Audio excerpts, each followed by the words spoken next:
Well, let's call the hearing to order, and I've asked Ralph Abraham to open us with a prayer. Ralph? Our Father, we thank you for your presence today on this beautiful day. As always, we ask for knowledge and understanding, but more importantly, we ask for wisdom, where we can take that knowledge and apply it to our country. To our servicemen and servicewomen in harm's way today, please give them comfort and security always. In Jesus' name we pray. Amen. Thank you, Ralph. Appreciate that. The meeting called to order. This hearing on the Committee on Agriculture to review the state of rural economy will come to order. Thank you, Mr. Secretary, for appearing before the committee today. We know you're really busy. We appreciate your coming here to visit with us today. You have, and we've all enjoyed, a long, good working relationship with each other, including with our previous chairman, Mr. Lucas, and I look forward to continuing that tradition. Saturday marked the one-year anniversary of the signing of the Agricultural Act of 2014. As you know, economic conditions for many producers have changed dramatically since then, when commodity price markets plunging up to 50%. Drought and other natural disasters have resulted in disaster declarations in 33 states across the country last year. The net effect has an estimated 43% decline in net farm income over the past 2 years. A good many producers are struggling to demonstrate to lenders that they can cash flow their operations in order to secure credit and to farm for another year. Adding to the anxiety of producers is the implementation of the Farm Bill, where hard decisions with very significant consequences will have to be made in the coming weeks. While the agricultural economy has been turned on its head, Mr. Secretary, you and your team have been hard at work implementing the 2014 Farm Bill, and I want to publicly thank you for the work your team has done thus far. I also want to thank, here at this hearing, the RMA Administrator, Brandon Willis in particular, for both of you for your dogged determination in getting the actual production history adjustment, now called the yield exclusion, implemented in time for spring planted crops. This was a significant lift, and the efforts did not go unnoticed, so thank you very much. Where there have been a few bumps along the way and to be certain challenges remain, you and your team deserve to be commended for your work in this effort. Well, I thank you for your hard work of implementing the Farm Bill, including several improvements made to the crop insurance. I must admit that I was disappointed to see the administration's 2016 budget proposal, which slashes $16 billion from crop insurance, a reduction of over 17%. With commodity markets plummeting and producers struggling to find financing, now is precisely the wrong time to weaken crop insurance. I would also note that despite the economic turbulence in rural America, the commodity title of the Farm Bill is still slated to save taxpayers money relative to the old direct payment system, and the cost of federal crop insurance is also expected to decline. Moreover, overall Farm Bill savings anticipated during the Farm Bill debate remain intact under the January baseline. We're at the beginning of a new Congress and a new year, and just like farmers don't know what the year will bring in terms of weather and markets, we too cannot predict the twists and turns of the political process. But what we do know is that hard work always finds its reward. To that end, my colleagues and I look forward to rolling up our sleeves and getting to work. Mr. Secretary, again, thank you for being with us today. Look forward to your testimony. And now an opening statement from the ranking member, Mr. Peterson. Well, thank you, Mr. Chairman, and for holding this hearing, and thank the Secretary for joining us today. Welcome back to the committee, Mr. Secretary. Today we're looking at the rural economy, which over the past few years has done pretty well. And I think that's partly why it was so difficult to get a Farm Bill passed, frankly. And it's good that we were able to get it done, because the Farm Bill provides some safety net to farmers during difficult times, although I've been to some of these meetings that they've been putting on in our state on the provisions of the Farm Bill, and I am concerned about some of the things that I've heard, and this is no reflection on the department. They've done a great job of implementing it. This is problems that we caused with this base acre situation, which was not something that Frank Lucas and I were for, but I am concerned about kind of some of the things I'm hearing, and I'm a little bit worried that we might run into a time constraint of getting this thing done by March 31st, because you've got a lot of farmers out there maneuvering around, so we'll just have to see how it happens. But at least we have the Farm Bill in place, and we still have crop insurance in place, so we will see how things work out. Even with the budget savings this new bill provided, there are still people out there talking about reopening the Farm Bill and saving money in crop insurance or SNAP or other areas of the Farm Bill. This is, in my opinion, a very bad idea. We had a hard enough time getting this bill done. We do not need to get back into that quagmire again, and so I hope the committee stays together in opposition to any cuts to Farm Bill programs or any opening of the Farm Bill. We've done our work, and we were the one committee that stepped up to the plate and actually reduced the budget. With regard to the implementation, as I said, I've been generally pleased. We didn't make this easy.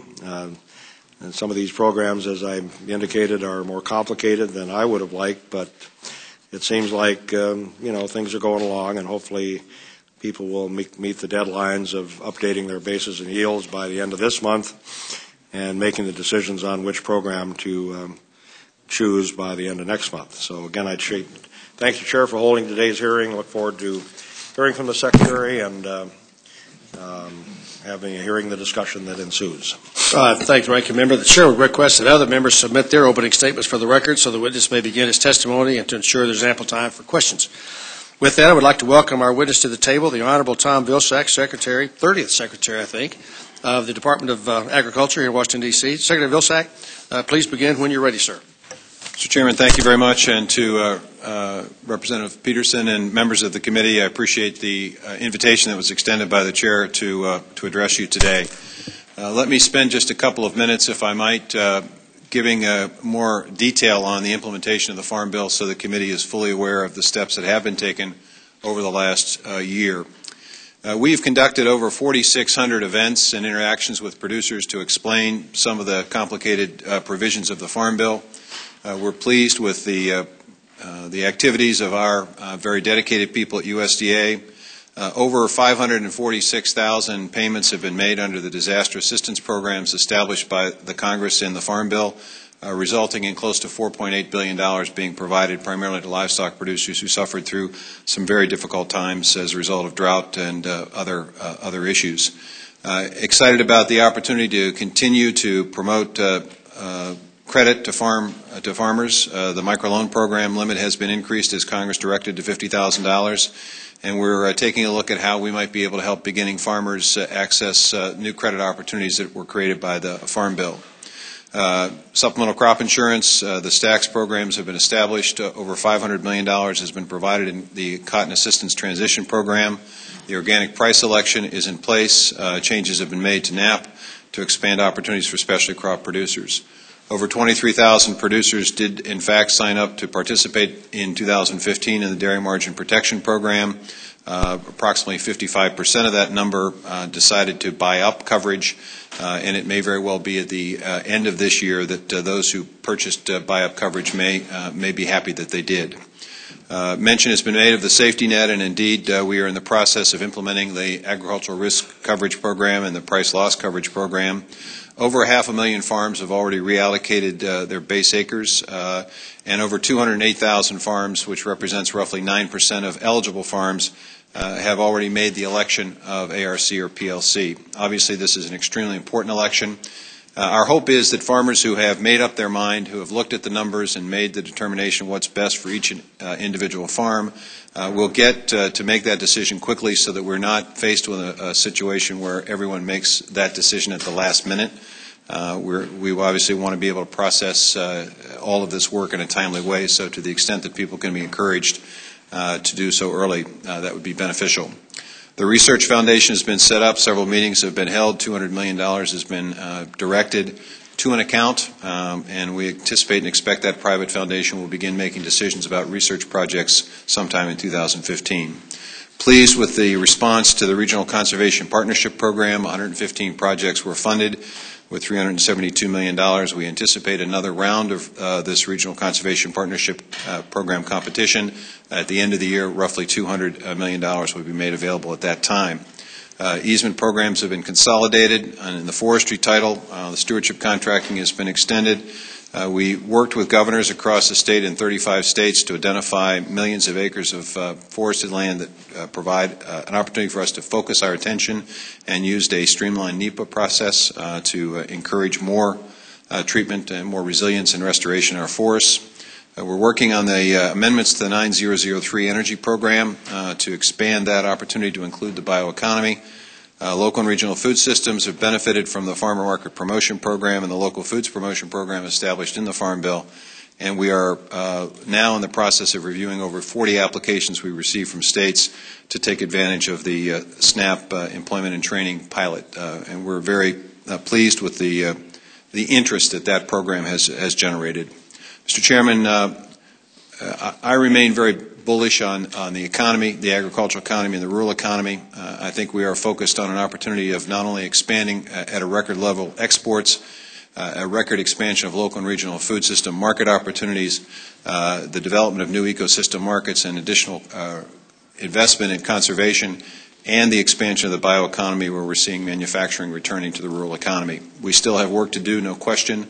Obviously, commodity prices are down a bit, but as I said yesterday to our team, it's sort of like a Major League Baseball player as we begin spring training. You hit 370 one year, you hit 320 the next year.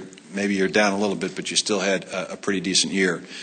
We have the best farmers in the world, the most productive farmers in the world, providing the best product in the world, and I'm confident that will continue.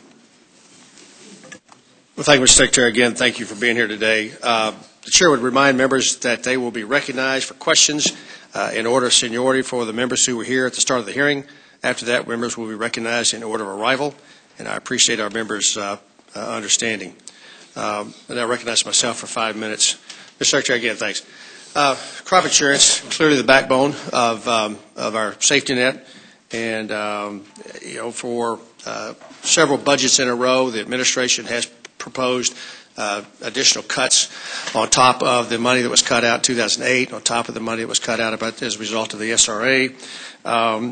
You're on record with Politico saying that you think the returns are way too healthy, and trying to get at I'm a CPA, and return on investment and whether or not somebody's making money, that's a pretty mathematical computation, and there seems to be some differences of opinion. RMA thinks that they're making along in the 6% range, well south of the 14% cap that's put into the Farm Bill. We've had crop insurance, reinsurance folks come to us saying they're exiting the business. They're thinking legitimate or making very difficult decisions whether or not they can continue to allocate capital to this important initiative. It's a public-private team that I think has driven the success of crop insurance. And so can you give us your thoughts on, can RMA share with us how they compute the numbers, and can we get a better sense of what, why the administration believes that crop insurance folks are making too much money? Mr. Chairman, I certainly acknowledge the importance of crop insurance as a critical component to the safety net. Over $55 billion has been paid out since I've been Secretary in crop insurance payouts, so obviously it's extraordinarily important. It's a balance between producers, insurance companies, and the taxpayer. And the reality is that both the General Accounting Office, our own Inspector General have raised questions and concerns about various aspects of the program. What we have proposed in one reform is the preventative planting program. Essentially, it creates a current disincentive for the planting of a second crop. We think that should be dealt with and addressed. In terms of the harvest price option loss coverage, that's a question of whether or not we or you or us believe that the partnership should be more of a 50-50 partnership instead of a 65-35 partnership in terms of the level of subsidy. Bottom line is, I think you can look at any one year and you can make a conclusion about whether or not this is a profitable or not profitable enterprise. The reality is, if you look at a longer period of time, and I think it's important because folks can point to a year where maybe it was a loss, 1 or 2 years out of the last 15 or 16. We can also point to a place where the return on premiums is 34%, 32%, 32%. So you have to look at the long trend. And I think what we found is that this enterprise can be actuarially sound at 12%. On balance over history, the return has been somewhere between 14 and 17%. So it's just a matter of the long term. This is a healthy industry, and we're seeing an expansion of the number of insurance policies and crops being insured. So I think You're clearly seeing that, but you're not seeing an expansion of the number of folks in it. If this was such a profitable business, there would be folks trying to get in it. And what we're being told is that there are folks getting out. And so it seems like there's some sort of a mindset at OMB that they don't want a public-private partnership. They want this fully public, and that makes no sense to many of us. Well, I don't think that's Which part? quite accurate, Which part? Mr. Chairman. I think that OMB's position and our position is that it's a balance. It's a proper balance in a partnership. When subsidies are as high as 65, 70, 80%, the question is that the right level? And those have been coming down. Those early years, I mean, these guys are in the arena for today forward. And I got the historical back look, but the trends are the wrong direction. And much of that happened before the 2008 Farm Bill, as well as the reinsurance agreement that was done in 2011. So I'm hard pressed to be able to, for those previous years to be used as an excuse for further cuts. Well, again, I think we've seen years where the profits have been pretty good. All right, which year was that? They're not. Which year was that post 2011? Well, I'll get that to you. I think it's 2012, 2011, 2012. I think 2012 was a disaster drought year. But the other thing is, I'd like to get, if we could, some sort of agreement that whatever RMA is using to drive the conversation, that would be shared with the rest of us so we can see the numbers. This isn't rocket science. This is premiums in, expenses out. What expenses get included in the number ought to be a part of the conversation. So I think we can at least talk, rather than talk about what it ought to be, we ought to be talking about what it is, and then talk about what it ought to be. Well, I'm happy to provide you, but 2011 was 18%. Was what? 18%. Yeah, and the 2011 was prior to the SRA renegotiation, which stripped another $8 billion out of the system. So I got you on that. I understand the 2008, but I think this is an important industry. All of us believe that. Your statement is full of compliments to the crop insurance system. We need to keep it in business. And my personal opinion is we need to keep it as a public-private partnership. So I don't disagree with that, Mr. Chairman. I think you're right about that. Okay, thank you. My time has expired. Mr. Peterson for 5 minutes. Thank you, Mr. Chairman. Secretary, you and I have had many conversations about the future of CRP. And, I think we are in agreement that this has been a good program, and it's got a number of different aspects, which I support: improving water quality, protecting highly erodible land. But one of the components is also wildlife, and I think we made that like a third of the components or whatever it was. So as we go forward, because we had to lower the cap, and we have all these different continuous programs within the system and so forth, I'm concerned that we're going to lose kind of the way it was spread across the landscape when it started. And it started not as a conservation program, but as a way to get land out of production, and so it's a little different situation. But one of the reasons, in my opinion, that's been so successful with wildlife is the fact that it kind of was all over the place, and we had big tracts that spread out predators and allowed these birds to survive and whatever. Are you? What are your thoughts about doing a general sign-up? I know there's things that are being looked at in terms of programs within the system, but we got 1.9 million acres coming out this year, and I think we have room to do a 1 million acre general sign-up. And are you? According to your folks, you're considering it, but you haven't made decisions yet. I kind of like to know where you're at with that. We are taking a look at this, and I think the decision-making process is probably going to lead us to a early spring decision-making process in terms of what we do. I am confident we will have at some point a general sign-up. I think that general sign-up will focus, as it should, on highly erodible areas and making sure that we use our precious resources in the most effective way.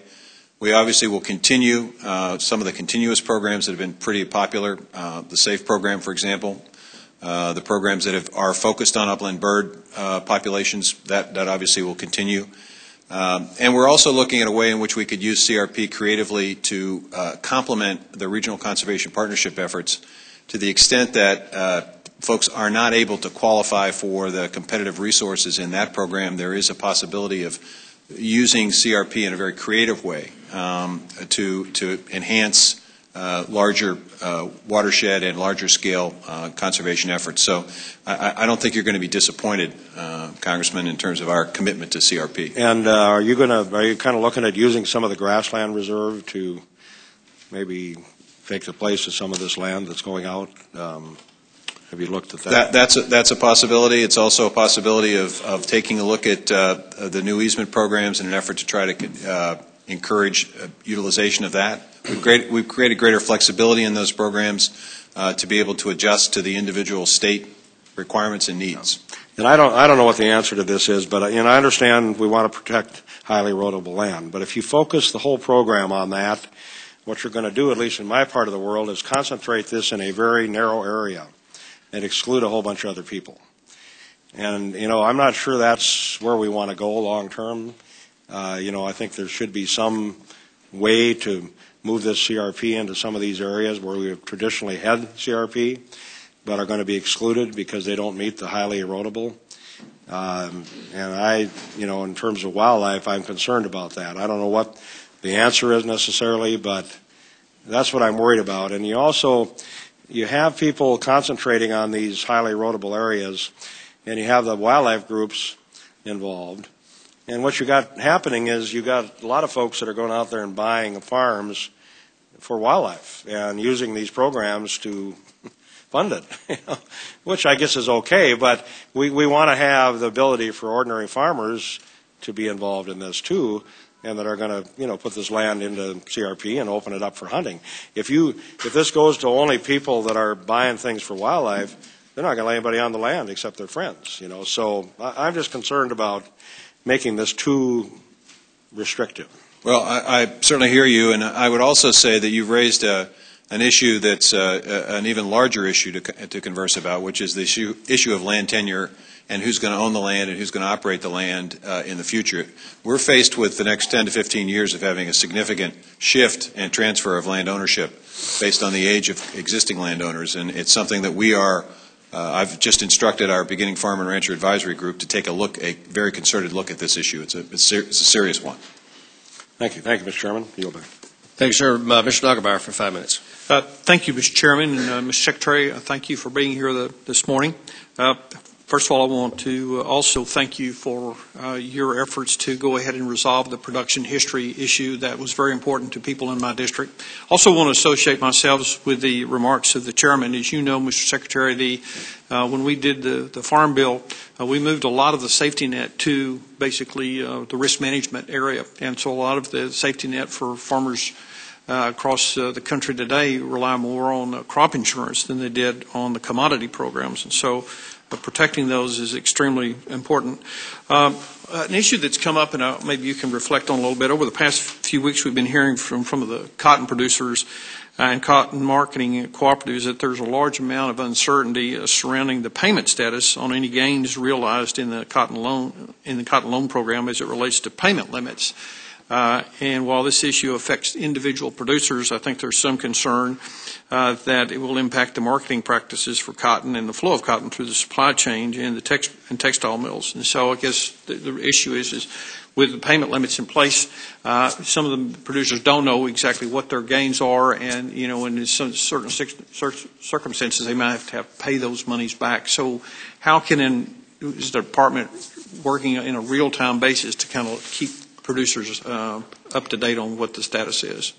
We are aware of this, and we've been working with the Cotton Council to try to figure this out. Part of the challenge is the statute is written in such a way that we don't have a great deal of flexibility in terms of the timing of all of this, but we are working to try to figure out a way in which producers will not be harmed and not be hurt by this, and we're working directly with the council to try to figure this out. I don't know that we have found the answer yet, but we are certainly aware of the problem, and we are diligently working to try to figure out how to do it in the confines of the fairly strict direction from the statute, that we can't create the flexibility that you might be able to create by waiting for another year to institute the program.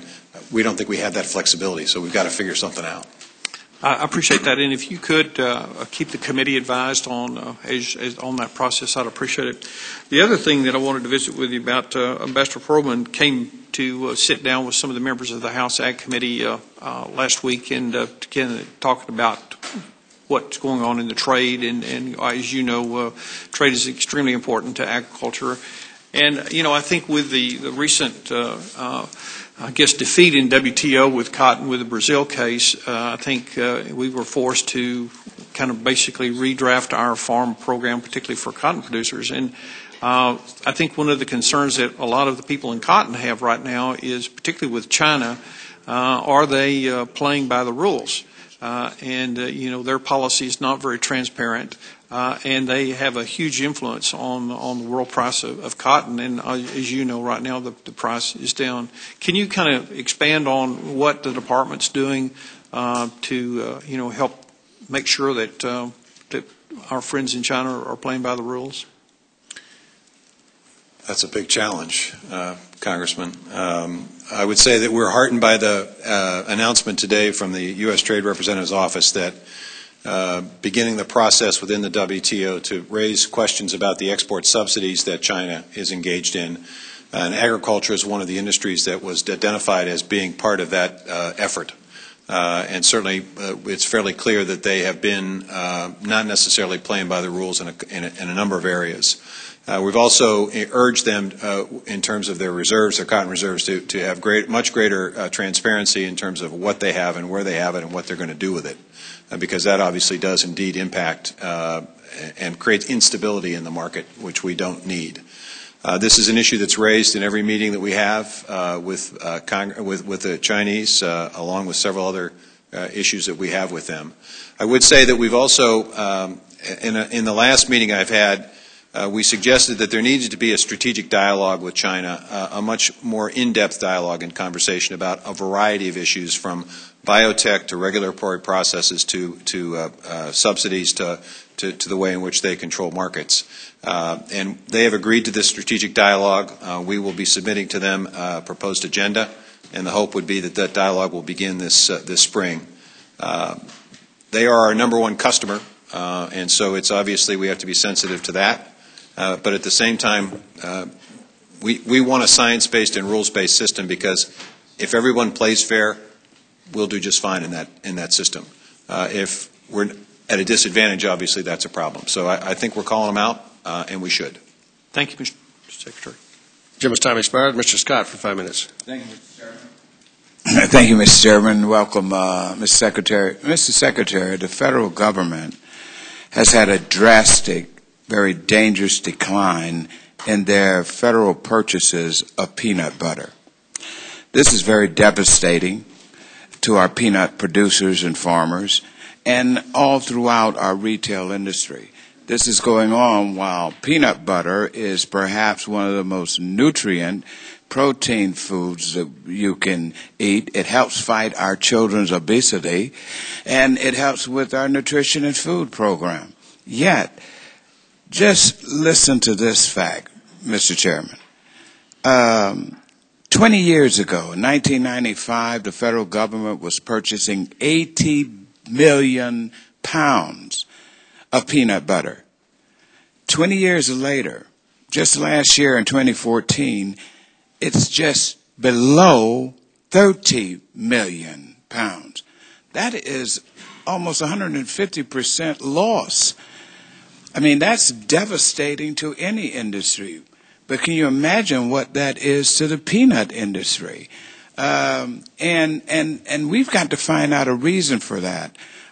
So what I want to ask you to do, Mr. Chairman, is to stop by the side of the road here for a moment and help the peanut industry, help particularly in Georgia. Many of our states share this problem, but Georgia leads the nation. So I want you to know that I'm leading the fight to get an answer to this situation. So what I want to ask you, if you would be kind enough and your staff to review this situation with the urgency that these farmers and producers are sensing. We're losing farms. Our children are not getting the nutrition that they need. Our food and nutrition program is losing. To go from 80 million pounds of purchasing down to less than 30 million, that is unacceptable. And I know you, Mr. Secretary, and I know you care about our children and our families, just as I do in our food. So please, will you direct you and your staff to report back to this committee some solutions that we can go to work on to turn this train around? Congressman, I'll direct my deputy, who is a Georgia native, to pay some attention to this issue and get back to you. It's a question I'm not prepared to answer today, but you've raised it and you deserve an answer. Thank you so much, and you couldn't have a better person leading the fight than a good citizen from Georgia. Let me ask you, go back to cool for a second, the country of origin of labeling. How do we fix this problem, Mr. Secretary, with the country of origin labeling? It's a grave concern to our beef, our pork, our poultry folks who are very concerned. Can you give us an update on cool and how we'll be able to fix this problem so it doesn't cause any more harm to the United States agriculture industry? Well, Congressman, I'd say three things. One, we are in the process of appealing the adverse decision in the WTO. That decision is likely to come out sometime this spring, and obviously that would solve potentially the problem. If we are unsuccessful in that appeal, we have looked at this from a regulatory perspective, and we've concluded, our general counsel and all that have instructed me have concluded that we cannot at the agency and department level navigate the difficult path between what Congress has mandated to us and what the WTO says is acceptable. So Congress is either going to have to rescind the rule or modify the rule to create some kind of more generic label, a North American label, for example, that would allow that would enable enforcement and implementation without segregation of livestock.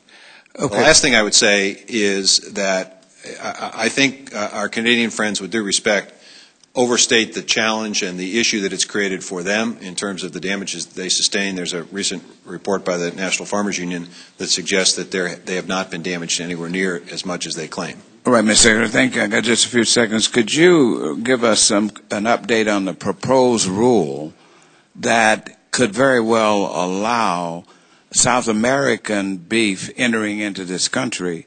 And many of our farmers are concerned about that because it could bring in foot and mouth disease. If I can ask the chair for just about 30 seconds to respond to this, because it's a very important question. We have traveled around the country and around the world touting American agriculture and suggesting that we need in our trading relationships a rules-based and science-based system, which means that we have to live by that system that we advocate. If we're asking the Chinese to do and play by a certain set of rules, we obviously have to play by those rules as well. That involves basically a focus on risk assessment, and our folks at APHIS have done a very detailed risk assessment and have concluded that certain portions of countries can indeed allow for fresh and chilled beef to come into this country without raising an undue risk relative to foot and mouth. In other parts of the country, that risk assessment has not indicated a safety. So it would be restricted to those areas where we have already done a very extensive risk assessment, and there would obviously also be checks at the border when this beef comes in. If we don't do this, then it's very difficult for me to go to China and say, you need a rules-based and a science-based system for GMOs, or to Europe and say hormone beef ought to be allowed to be traded because the science says it's okay and the rules say it's okay. So it's about consistency. But it starts with a very strong and significant risk assessment that we've done over the course of years. Right. Well, thank you very much, Mr. Secretary. But the major point I want to make in conclusion is that we need to give our beef and our pork and our poultry folks here some kind of relief, particularly our beef, because there is a reason why they're fearing that this South American beef could cause foot and mouth disease. And I just hope that before we let the chickens out of the barn here, so to speak, that we close the barn door. Gentleman's time has expired. Mr. Lucas for 5 minutes. Thank you, Mr. Chairman, and thank you, Mr. Secretary, for participating in a little anniversary of the first anniversary of the Farm Bill when you were in Oklahoma a couple weeks ago. Secretary, I think we would all agree, and certainly you and I would agree, that using cover crops is a good conservation practice. And in fact, I know the administration's been doing a lot to encourage the use of cover crops.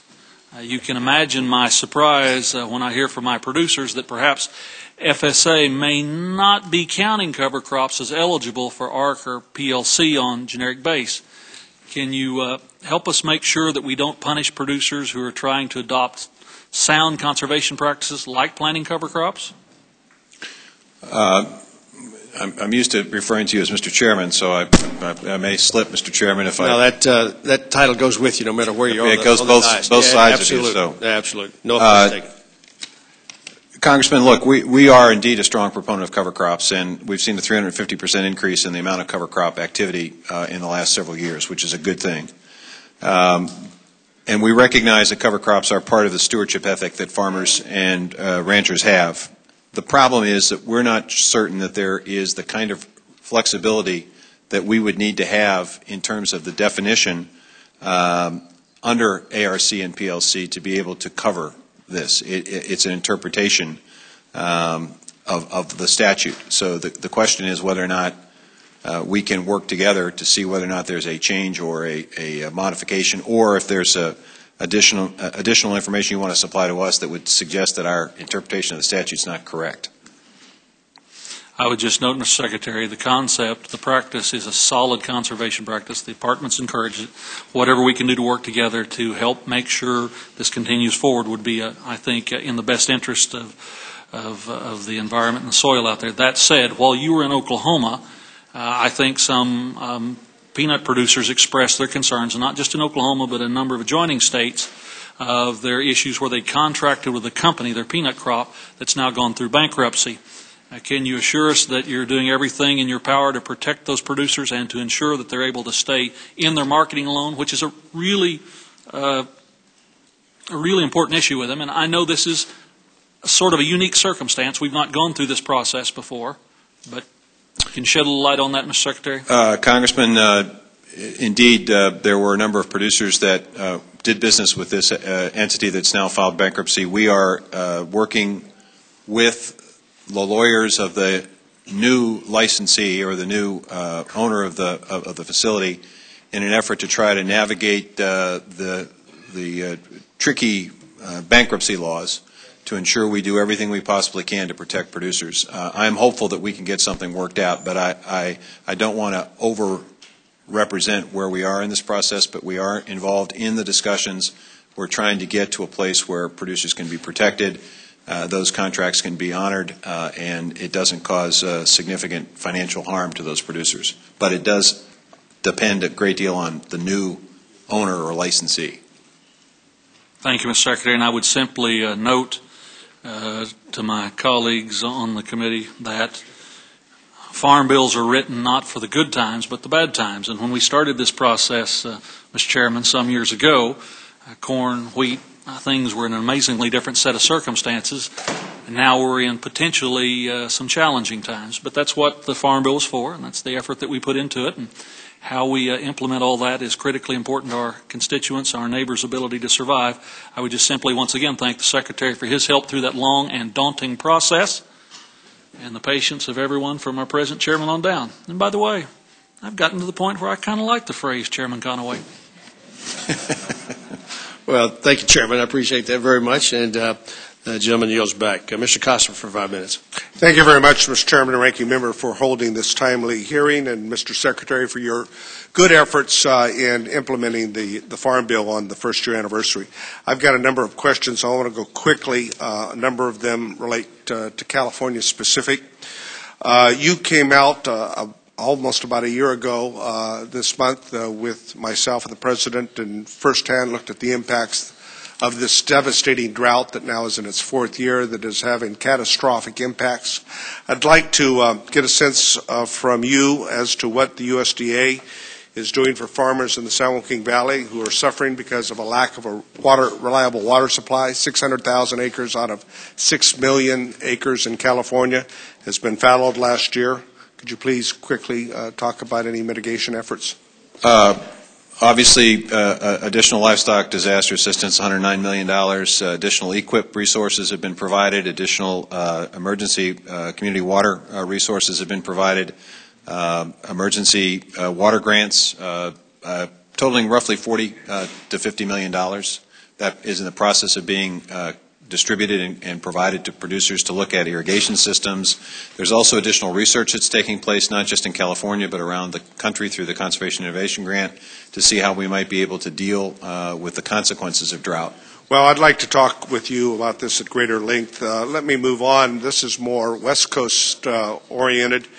The department has conducted, or has the department conducted an economic analysis on the results of the labor dispute on West Coast ports. The administration obviously has got a mediator that's involved right now. I don't know if the president has been made aware of the current constraint on products that have been sold that are sitting at Long Beach, LA Harbor, Oakland, up the West Coast for now several months. It's really having the ripple effect in terms of from the farm to the selling of these products. Well, products have been sold and they're sitting there. Congressman, I personally wrote a letter to the President several weeks ago advising him of the concerns that we had about the situation at the port. I can tell you that we know from prior history where there have been labor issues at the port that it is a serious issue to containerized supplies. Bulk grain supplies are moving, but the containerized supplies have been, as you've indicated, delayed. So we are looking at a very serious situation. And the implications for employees, retailers, processors, transportation sector, farmers, ranchers, consumers are significant. We're fully aware of this. We meet on a day-to-day basis encouraging the sides to get this resolved. It's my understanding that there are just a couple of remaining issues. They're serious issues, but the hope is that these folks can get the last two issues resolved so this thing can get... Well, your support and your efforts with the Secretary of Labor, I think, would be very much appreciated to bring this to an end for all the right reasons. The trade agreements, both TPA, TTIP, have, I think, potential benefits to America's agriculture economy. And I'm wondering if you have been doing any economic analysis that we could look at on a region-by-region basis, sector-by-sector benefits to American agricultures and have that finalized before fast track is proposed or comes to the Congress? Congressman, we'll get you an evaluation we've done by congressional district. That would be terrific. A year ago, as a part of the negotiations with the Farm Bill, we had a segment in there as it related to allowing California dairy industry to participate in the federal milk marketing order. Can you assure me that we're moving ahead on schedule? The three of the major dairy industries have written a letter, and they would like to get moving. You have done your due diligence, and we appreciate that. I think, if I'm not mistaken, a petition's been filed and the process has started. That involves, obviously, a hearing, and then there's a referendum. But we are moving forward. We've had folks go out there, I think, on 4 occasions to talk about this issue. Yeah, and they've done a good job. I want to commend you and the department. Finally, this Argentine lemon import situation. Will the department be following up with APHID and reviewing of the permitting access of Argentine lemons to the U.S. market? It will, consistent with an appropriate pest risk analysis and assessment. It gets back to this issue of science-based and rules-based systems. Absolutely. Right. And I just want to add my thoughts on the cool effort. This does need to be resolved sooner than later. You and I have had a different take on it, but whether or not a North American labeling is a solution, I'm not sure. But I think for the benefit of good trade for our partners and for America, we need to resolve it. Too much time has expired. Mr. Gibbs, 5 minutes. Thank you, Mr. Chairman. Thank you, Secretary, for being here. There's one big issue that the agriculture community is really concerned about, and you didn't mention in your testimony, of course, is the proposed Waters of the United States rule WOTUS by the EPA and the Army Corps. And almost every agricultural organization and agricultural entity is opposed to the proposed rule. The majority of the states are. We had a hearing in another committee last week with the EPA Director and Secretary of the Army Civil Works. And one of the things they talk about is significant nexus, and meaning that there waters that have a biological or chemical relationship to navigable waters could be a significant nexus, which is kind of open-ended. I mean, up to the case-to-case determination. And we also learned that if ephemerals, grass waterways, if they have significant nexus under that determination, then a farmer and an adjoining landowner would come into that dictate that they'd have to get a 404 permit if they're doing any plowing activities, dredge or fill, or a 402 permit from the EPA in regard to applying pesticides and herbicides if there are waters in the United States. And we heard from, I think it was the Deputy Attorney General of Oklahoma, that said that can cost over $300,000. So that the impact to American agriculture can be quite severe in this area.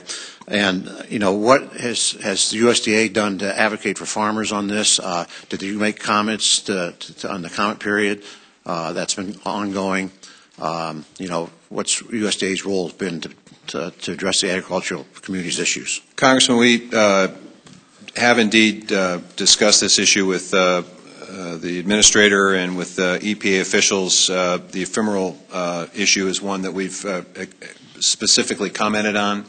The difficulty of establishing something with a bank and a bed and an occasional water resource, and how that actually in the real world works. So we have educated. We see our role as educating, as providing input in terms of how this might impact. Obviously, it's not our decision to make. It's another sister agency. We have to respect that, but we have expressed some issues and some concerns about the ephemeral definition. Well, I would be, if I was in your position, I would take a tough stance advocating, which I assume you are, but with the aspect of saying that, you know, agriculture is so important and that they ought to go back and work back with the states. They did not involve the states. They're saying they're involving the states now, but they didn't, because we've had the majority of the states actually testify that they were not interaction. There was no interaction with them, and the Clean Water Act was really set up to be a partnership with the feds and the states, with the states implementing the Clean Water Act and enforcing it under the guidance and advisement of the feds, and not just a complete power grab.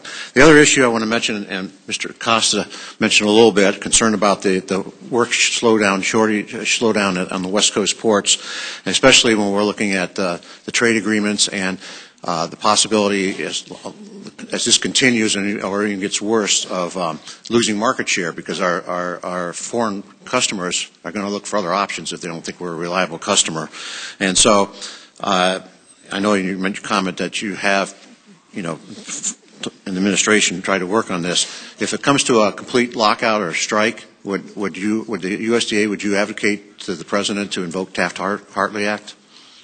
Congressman, the issue with Taft-Hartley is an interesting one, because, as you know, it requires a federal judge being convinced to issue an injunction.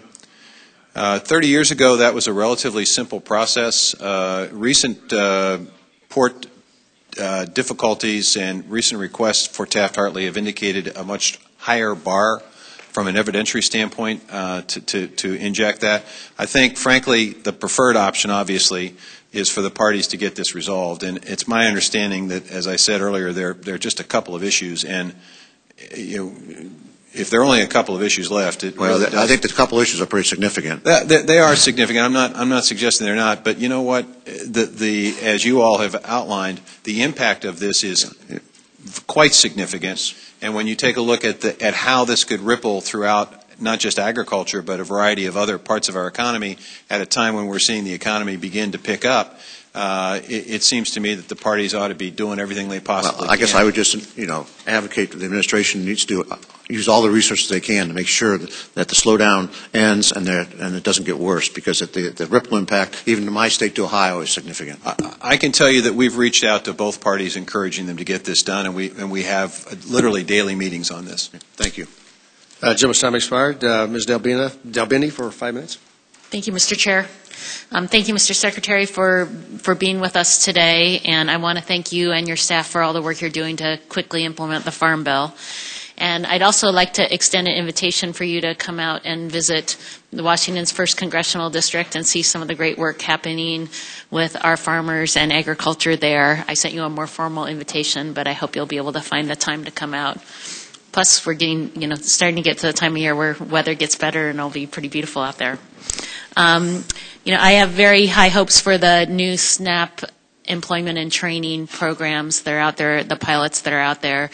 I introduced a bill that was based on work we have done in Washington State, and that's kind of been the model of the program that we included in the Farm Bill. And I wanted to get your feedback. I think you said you had 43 responses so far, but I wanted to get your feedback on how the request for proposal process has been going, what types of proposals you've received, and are you on track to make a decision on those later this month? 35 states, over 40 applications. They're in the process of being reviewed. I believe that our decision-making will probably take place in the first part of March.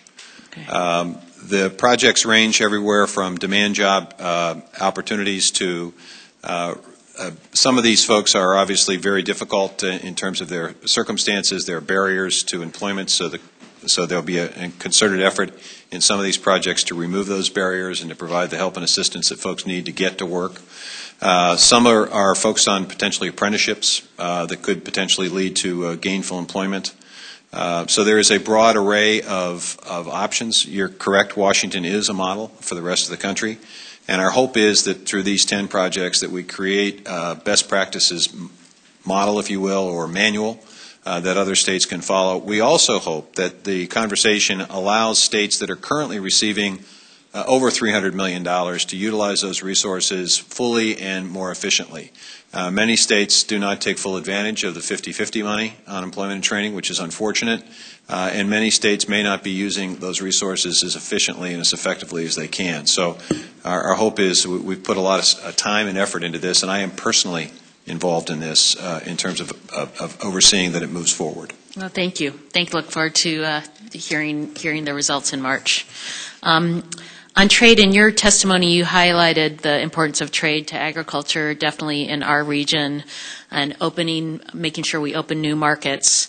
Ambassador Froman came out to my district and met with my farmers on the Trans-Pacific Partnership in particular, and it is very, very important to our dairy farmers that any access that U.S. grants on dairy imports is balanced with commercially meaningful access in Canada and Japan. And my farmers are very concerned at this point that there may be new access to the U.S. market without making sure that we have made meaningful new access into Japan and Canada. And while we made great progress on the safety net in the Farm Bill, I hope you'll encourage a positive deal for our dairy farmers, and I wondered if you have engaged with your Canadian counterparts at all on this issue or have any other feedback for us on this issue. Well, we have engaged with the Canadians, but they have been very reluctant to negotiate. Very reluctant to negotiate. And, in fact, they have acknowledged an unwillingness to put a real significant deal in the discussion. I'm not quite sure whether it's their politics or whether it's they're concerned about whether or not we can make a deal without the president having the Trade Promotion Authority that every president's had since Franklin Roosevelt. But whatever the reason, they have been far less willing to negotiate than the Japanese. We have been making some progress in terms of our conversations with the Japanese. There's still work to be done, but the Canadians is another matter. My hope is, given the magnitude of this deal and the importance of it to American agriculture and to the American economy, that the Canadians take a different view and engage more meaningfully in negotiations. Thank you. I would say, if I could Go just say, this is not about getting a deal, it's about getting a good deal. And if it's not a good deal, then there won't be a deal. Thank you. Very important issue, so thank you for being engaged and involved there. And I'll yield back the remainder of my time, Mr. Chair. Thank you, General Lane. If you'll lean back, Mr. Austin Scott for 5 minutes. Thank you, Mr. Chairman. Secretary Vilsack, thanks for being here today. And I want to just kind of, again, follow up on what Chairman Lucas said about the when a producer is planting multiple crops, a cover crop or a grazing crop. And I hope that you'll continue to work with the committee to give the farmer the flexibility that they need. And if I certainly don't pretend to speak for the committee as a whole, but if you do need flexibility or additional language, I hope that you'll let us know sooner rather than later so that we can work together to resolve that issue. When we talk about the economy in rural Georgia, in my part of the state, it revolves on a couple of different commodities. One of them is cotton. And I've read the most recent World Ag Supply and Demand. I've watched cotton prices lately, and I can tell you I'm extremely concerned about what I see happening in the cotton market. And I'm going to give you a couple of numbers, and then I'm just going to ask, if you would, that someone from your department could maybe look a little further into this and follow up with us. But National Cotton Council is estimating 15% fewer acres. We, the USDA, in the most recent report, revised export projections up, yet on the World Ag Supply and Demand, our expected price is holding in 61 cents, the 61 to 65 cent range. One of the things that we are saying is that Pakistan's production would actually go up in our report. News reports from Pakistan actually estimate that they may miss their crop by as much as 3 million bales of cotton. So I would just ask, if we could, that we would have your specialist in cotton look at that again, specifically with regard to Pakistan. I'm extremely concerned about what appears to be a dysfunction in the market with price. And I think that's coming from some manipulation in some other countries, not Pakistan, but China more so, and a couple of others. And I would just ask if you could get your people to check that Pakistan estimate again, because we're anticipating that it's going up. Their reports are suggesting that it's going down, and I think it would be helpful to our producers if we just took a second look at that, because I'm extremely concerned that if these prices stay where they are, that the number of acres planted will be significantly less than 15%. Congressman, you made the request, and we'll follow up on it. Thank you for that. And one other thing that I would mention, in the President's budget, he has given no authority for guaranteed lending, but given $2.2 billion for direct lending. And my question is, the USDA in the past has worked on this partnership with the guaranteed lending, and why have we seen the shift to 100% direct lending instead of guaranteed lending from the administration? Congressman, I want to make sure I know which loan program you're talking about. Are you talking about the community facility program? Yes, sir. Okay. It is, first of all, we have had better luck with the guaranteed program working with folks locally. We've seen a continued interest in this. It has to do with the subsidy rate. Guaranteed program, obviously, the subsidy rate is less and less of the impact on the budget. Part of the challenge that we face is that our budget, our discretionary budget, which this is part of, is less than it was in FY10. 50%, more than 50% of the budget is in 4 areas. WIC, it's in fire suppression and forest maintenance, it's in food safety, and it's in rental assistance. And part of the challenge is that when you're dealing with sequester and dealing with cuts and dealing with reductions, when 50% is going up, the other 50%, obviously, you got to take a look at it. We can continue to do as much work with the guarantee as with the direct, but it doesn't cost as much to the budget. I'd appreciate it if you'd be willing to share the loss ratios in both of those programs with us. And it just seems to me that with the lending program where we have the private sector participating, we actually get more dollars into the economy than if it's the direct lending. Mr. Chairman, I'll yield my time and apologize, Secretary Vilsack. I'm going to be stepping out to an Armed Services Committee meeting. Thank you. Gentleman's time has expired. Ms. Maskett for 5 minutes. Yes, thank you, Mr. Chairman, Ranking Member, and a pleasant good day to you, Mr. Secretary. I first also want to invite you to visit the U.S. Virgin Islands, which I hope you and your staff could make a visit to, which I'm sure you'll find the weather to be much more pleasant now if you make that trip earlier rather than later. But the U.S. Virgin Islands, in all seriousness, at one time was considered the breadbasket of the Caribbean, particularly on the island of St. Croix, which is primarily agriculture at one time, and has since fallen off of the track in terms of its agricultural, not only its feeding itself, but also its exports. I noticed so many of the programs that are available in the Department of Agriculture, your MAP, your foreign market development programs. Additionally, particularly the Emerging Markets Program, which would be of great assistance to us in the U.S. Virgin Islands. We seem to have a bottleneck because so many of those offices come through Puerto Rico.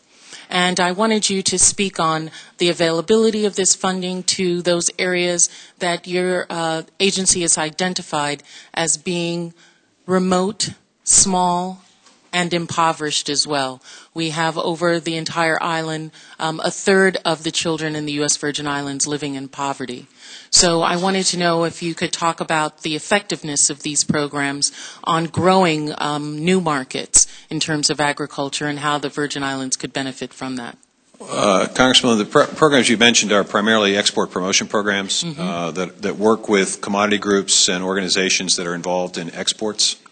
I think what I would suggest in terms of rebuilding the economy is that there may be an opportunity for us to focus on some of our value-added processing resources, some of our local and regional food promotion resources to create more product that could potentially be available for export and or to furnish the needs of the island. We're seeing a significant increase in local and regional food systems, and it's a multi-billion-dollar opportunity, and we have a number of programs under our Know Your Farmer initiative that would potentially be useful. I'd be happy to have our team at USDA reach out to your staff to give you a full briefing on both the export assistance programs as well as the local and regional food promotion programs.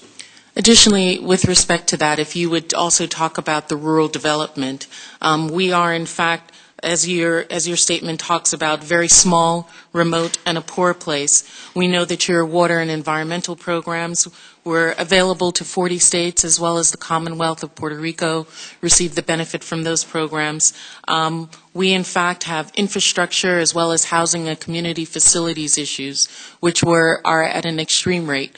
In terms of our facilities, we haven't had a new school built in the U.S. Virgin Islands in over 30 years. So you can imagine the great need that the people of the territories have for some of the availability that comes under the agency. And I was hoping you would talk about the awarding of that $150 million grants that were those other places who had access to in terms of, our waterways and some of the other things that those things could be used to strengthen rural communities.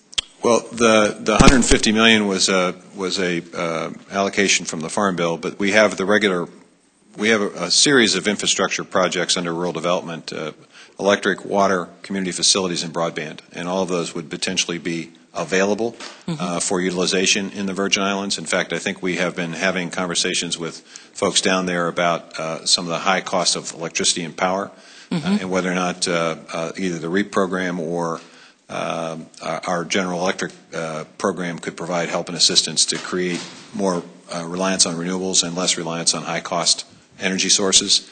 So all of those programs, again, are available. It's just a matter of prioritizing and figuring out what is the most important thing you need and having our teams work with your office to identify the program and to make sure that the application is an appropriate form.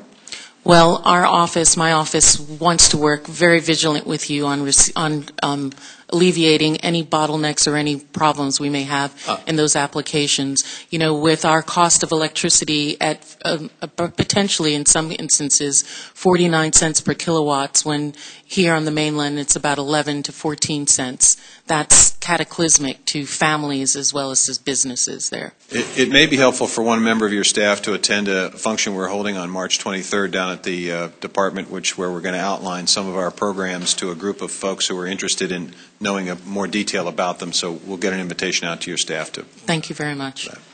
I yield the balance of my time. Thank you, Chairman. Yes, Ms. Lady's time has expired. Mr. Crawford, 5 minutes.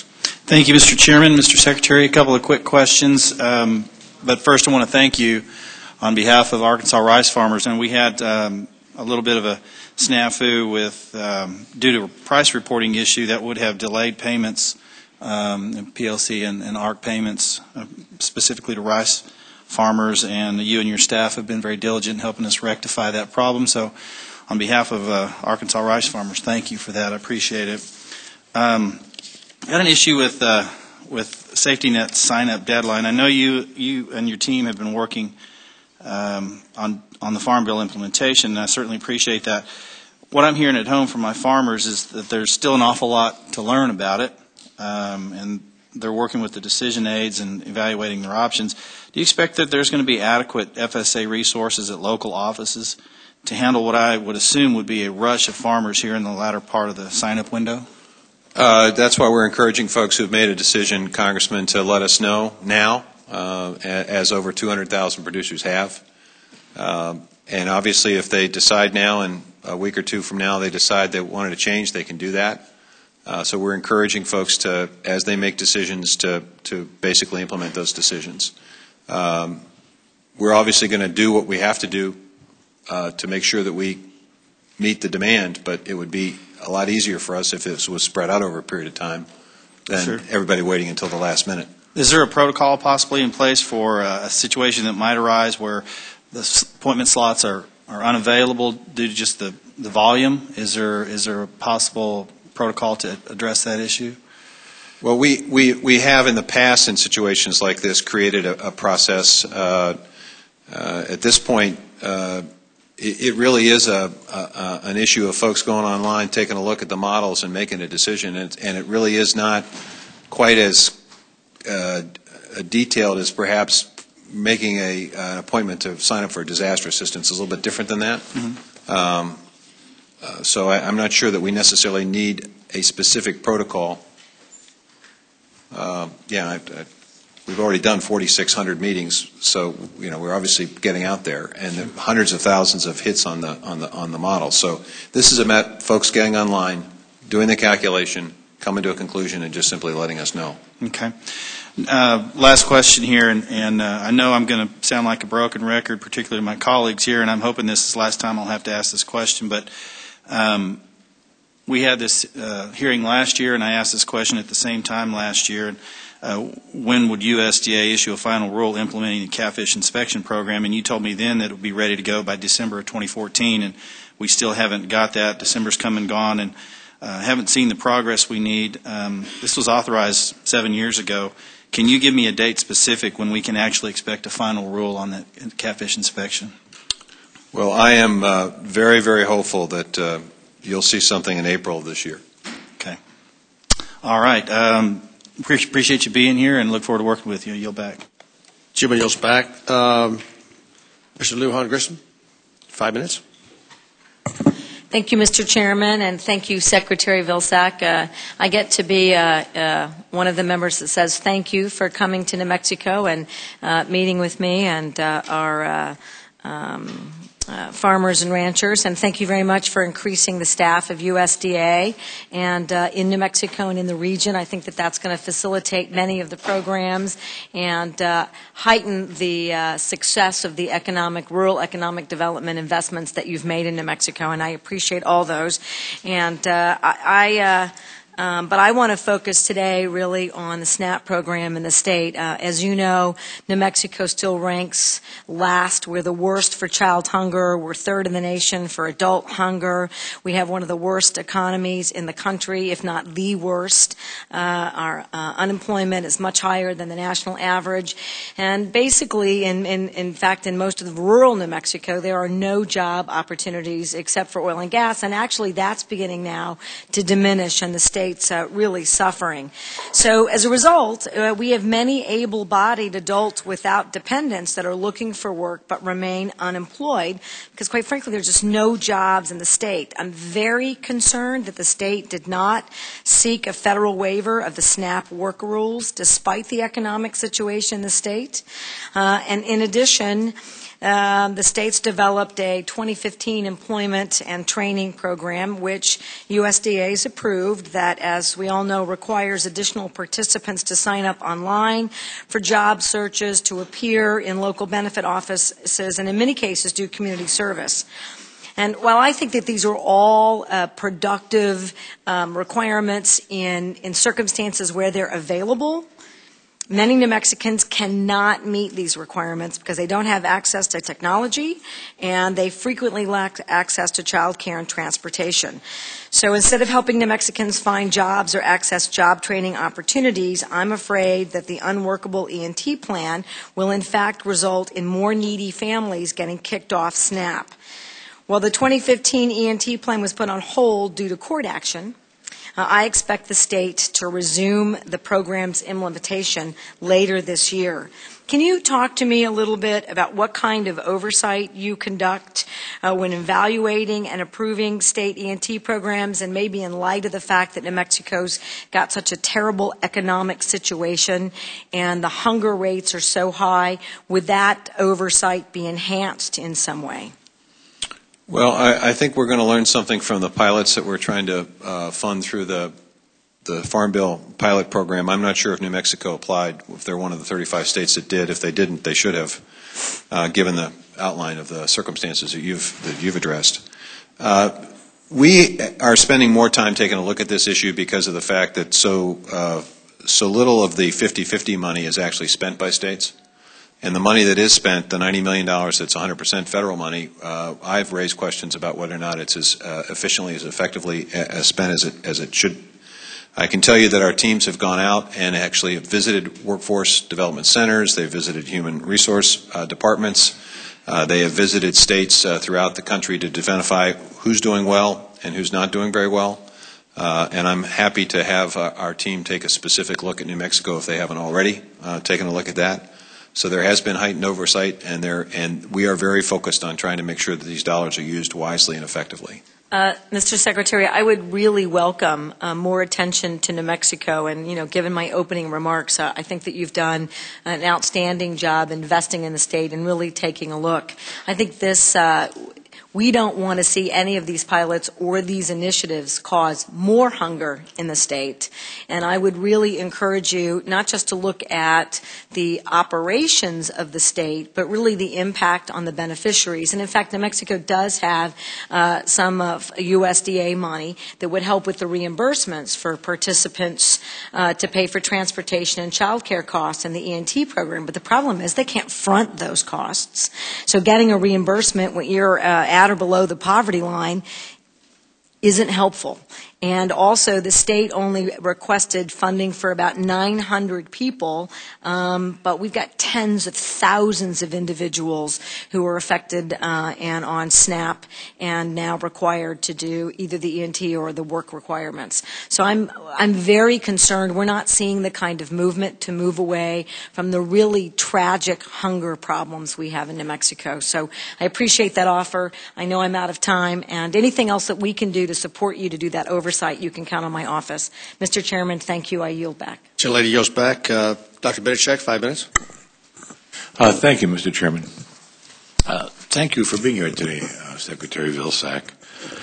There are many rural areas in the country that are very dependent on the timber industry for their economic sustainability and growth, including my district, which covers northern Michigan. I've got 3 large federal forests in my district. What changes are being advocated by the department that would encourage the Forest Service to focus on growing the timber harvest, enhancing mineral development, and offering additional recreational opportunities on federal forest land? Well, there's several things, Congressman. First of all, we are each and every year attempting to treat more wood so that we create more opportunities for timber industry. Last year it was close to 2.8 billion board feet. I think the goal here is close to 3 billion board feet this year. Secondly, we are focusing on wood energy opportunities. There are over 230 wood energy projects that the department has funded. We've looked at a way of streamlining the NEPA process so that we can get work done more quickly, and that's some of the areas that have been designated as a result of the Farm Bill. We've created a new wood to energy, a wood contest that's taking a look at cross-laminated timber to create a new industry that doesn't exist in this country that would allow wood to be used as structural materials in multi-story buildings. The contest is essentially challenging someone to come up and actually build a multi-story building. Well, that's very admirable. But I think, to tell you the truth, Secretary Vilsack, in my experience, it's very difficult to get the timber out of the woods. You know, in the last 5 years, the 3 national forests in Michigan, all of which are in my districts, have just sold over 49% of their ASQ. So what can we do to, what's preventing you from getting a higher percentage of the ASQ out of the forest? Part of the challenge is the budget.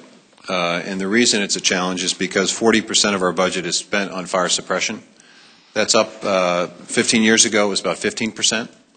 And so what happens is we cannot do the kind of work that we'd like to be able to do because we have to borrow from the restoration resiliency funds to put fires out. That's well, and this is the answer I've get from you guys a lot, and that is, in the private sector, when you cut down trees in your forest, you make money, and you produce money, and actually, in the federal forest in our areas, part of the income from the federal forest goes to local schools and for industry, like you're talking about the timber industry and this structural timber stuff, and that's all well and good, but the real problem is we have difficulty getting the timber out of the forest, and a lot of it's due to the fact that to get timber out of the forest, it costs the federal government a lot more than it costs the average person on the state forest or on private forest. And when you keep asking for more budget, it doesn't make any sense to me because states and private industry, they make money when they cut trees down. You're supposed to be the steward of America's resource, the American forest, which belongs to American people. And you should be able to find a way to harvest these resources, manage these resources that provide a return for the American people, not asking for more budget. So tell me a way we can make that more efficient. Congressman, we're not asking for more money. We're asking it to be structured and budgeted in a slightly different way. It's not more money. It's coming. Essentially, we'd like some of these catastrophic fires to be treated as disasters that they are and funded out of that source. That would free up the resources. Well, Mr. Vilsack, let me tell you this. If you could give me some guidance in how to direct this committee to change the law that would allow the Forest Service to be more efficient in managing the federal forest, I will be right there to make that happen. Because I have been looking for some ideas to make the Forest Service more efficient and not cost so much to manage their forests. And I would look for your or anyone else's input as to how to make that happen. Well, we've created a lot of efficiencies. I'm happy to sit down with you and talk about the efficiencies that we've had to create because our budget is less than it was when I first became secretary. I got time for maybe one more question here. When you submitted your budget last year, you requested a budget increase of $50 million and estimated that you'd harvest 3.1 billion board feet, but you didn't get to that. Why weren't you able to achieve your original goal? Gets back to the point I tried to make to you, sir, that when we have to borrow money from the restoration and resiliency portions of the budget because Congress doesn't provide the resources to fight fires, adequate resources to fight fires, it basically enables us, it creates a situation where we can't contract for the work that you'd like us to do because we don't have the resources. Congress repays the fund the following year, but there's never the stability. That's why it's important to treat these catastrophic fires as the catastrophes they are, fund that out of the emergency fund. That frees up resources and provides stability that would allow us to do a lot more work. We've been asking for this for a couple of years. That's the answer. Jim's time has expired. A lot of time. Mr. McGovern for 5 minutes. Thank you, Mr. Chairman. I have another hearing, so I'm going to be very brief. Mr. Vilsack, as you know, hunger still remains a problem in this country. Ms. Lou and Grisham talked about the situation in New Mexico, but all over this country. And USDA has reported that last year that nearly 16 million children, 1 in 5, lived in households that were food insecure, and they defined as a food insecure household as a household level economic and social condition of limited access to food. And and this is an issue that impacts not only urban areas but rural areas as well. I am concerned about reports that there are some in this body who want to go back after the SNAP program, and I think it's one of the most efficiently run federal programs that we have. I think there's more than enough data to prove that. It is a benefit that, quite frankly, is inadequate for a lot of people. They end up going to food banks and food pantries as well. But this idea of going back after the program, I think, would be a huge mistake. I don't think SNAP should be used as an ATM machine to pay for other priorities or to balance the budget. There are people who literally depend on it to put food on the table. So I guess my request to the administration and to you is to draw a line in the sand on this issue. No more cuts to SNAP. No more cuts to food and nutrition programs. We cannot balance the budget on the backs of poor people. I'm all for, when people want to do oversight hearings, that's fine. They want to find ways to make the program more efficient, but not at the expense of taking benefits away from people who need it. The majority of people on this program are children and are senior citizens and are people who are disabled. Of those who work, the majority do work, but they don't earn enough to be able to not require this benefit. So my request is simple. I think it's important to draw a line in the sand so we don't start going down a road that I think would be detrimental to a lot of people in this country. This is an important program, and SNAP has given. We gave in the Farm Bill, gave for the Child Nutrition Reauthorization Act. The ARA monies weren't extended enough. And we need some strong pushback from the administration to make it clear to everybody here that we're not going to tolerate any more cuts in this program. So, do you want me to? Yeah, if you could give me the answer yes, that would be. That's all I'm looking for, and then I'm done. Well, I think the president's the person who draws the lines in the sand, and I'm certainly not going to preempt him, but I will certainly, obviously, express concerns we have about the level of food insecurity. I will express concerns about folks who suggest that this is a program that's overrun by fraud when the fraud rate is a little over 1%, one of the lowest in the federal government, or the error rate, which is about 3.5%. So combined, it's the lowest it's been in history. And you're correct that 80% of the folks that are on SNAP are either people with disabilities, senior citizens, children, or folks who are actually in the workforce. And I think the right way to deal with the cost of this program is to figure out ways in which we can get folks who are able-bodied and want to work. And I'll just point out the CBO estimates show that the costs are starting to fall as a result of the fact that we didn't extend the ARA monies, but also the economy is getting better. 2% reduction apart from the recovery money not being extended because, as you indicated, the economy is getting better and people are finding opportunities. That's, I think, the right way to do this, which is why we're putting a lot of time and emphasis on the employment and training aspect of it.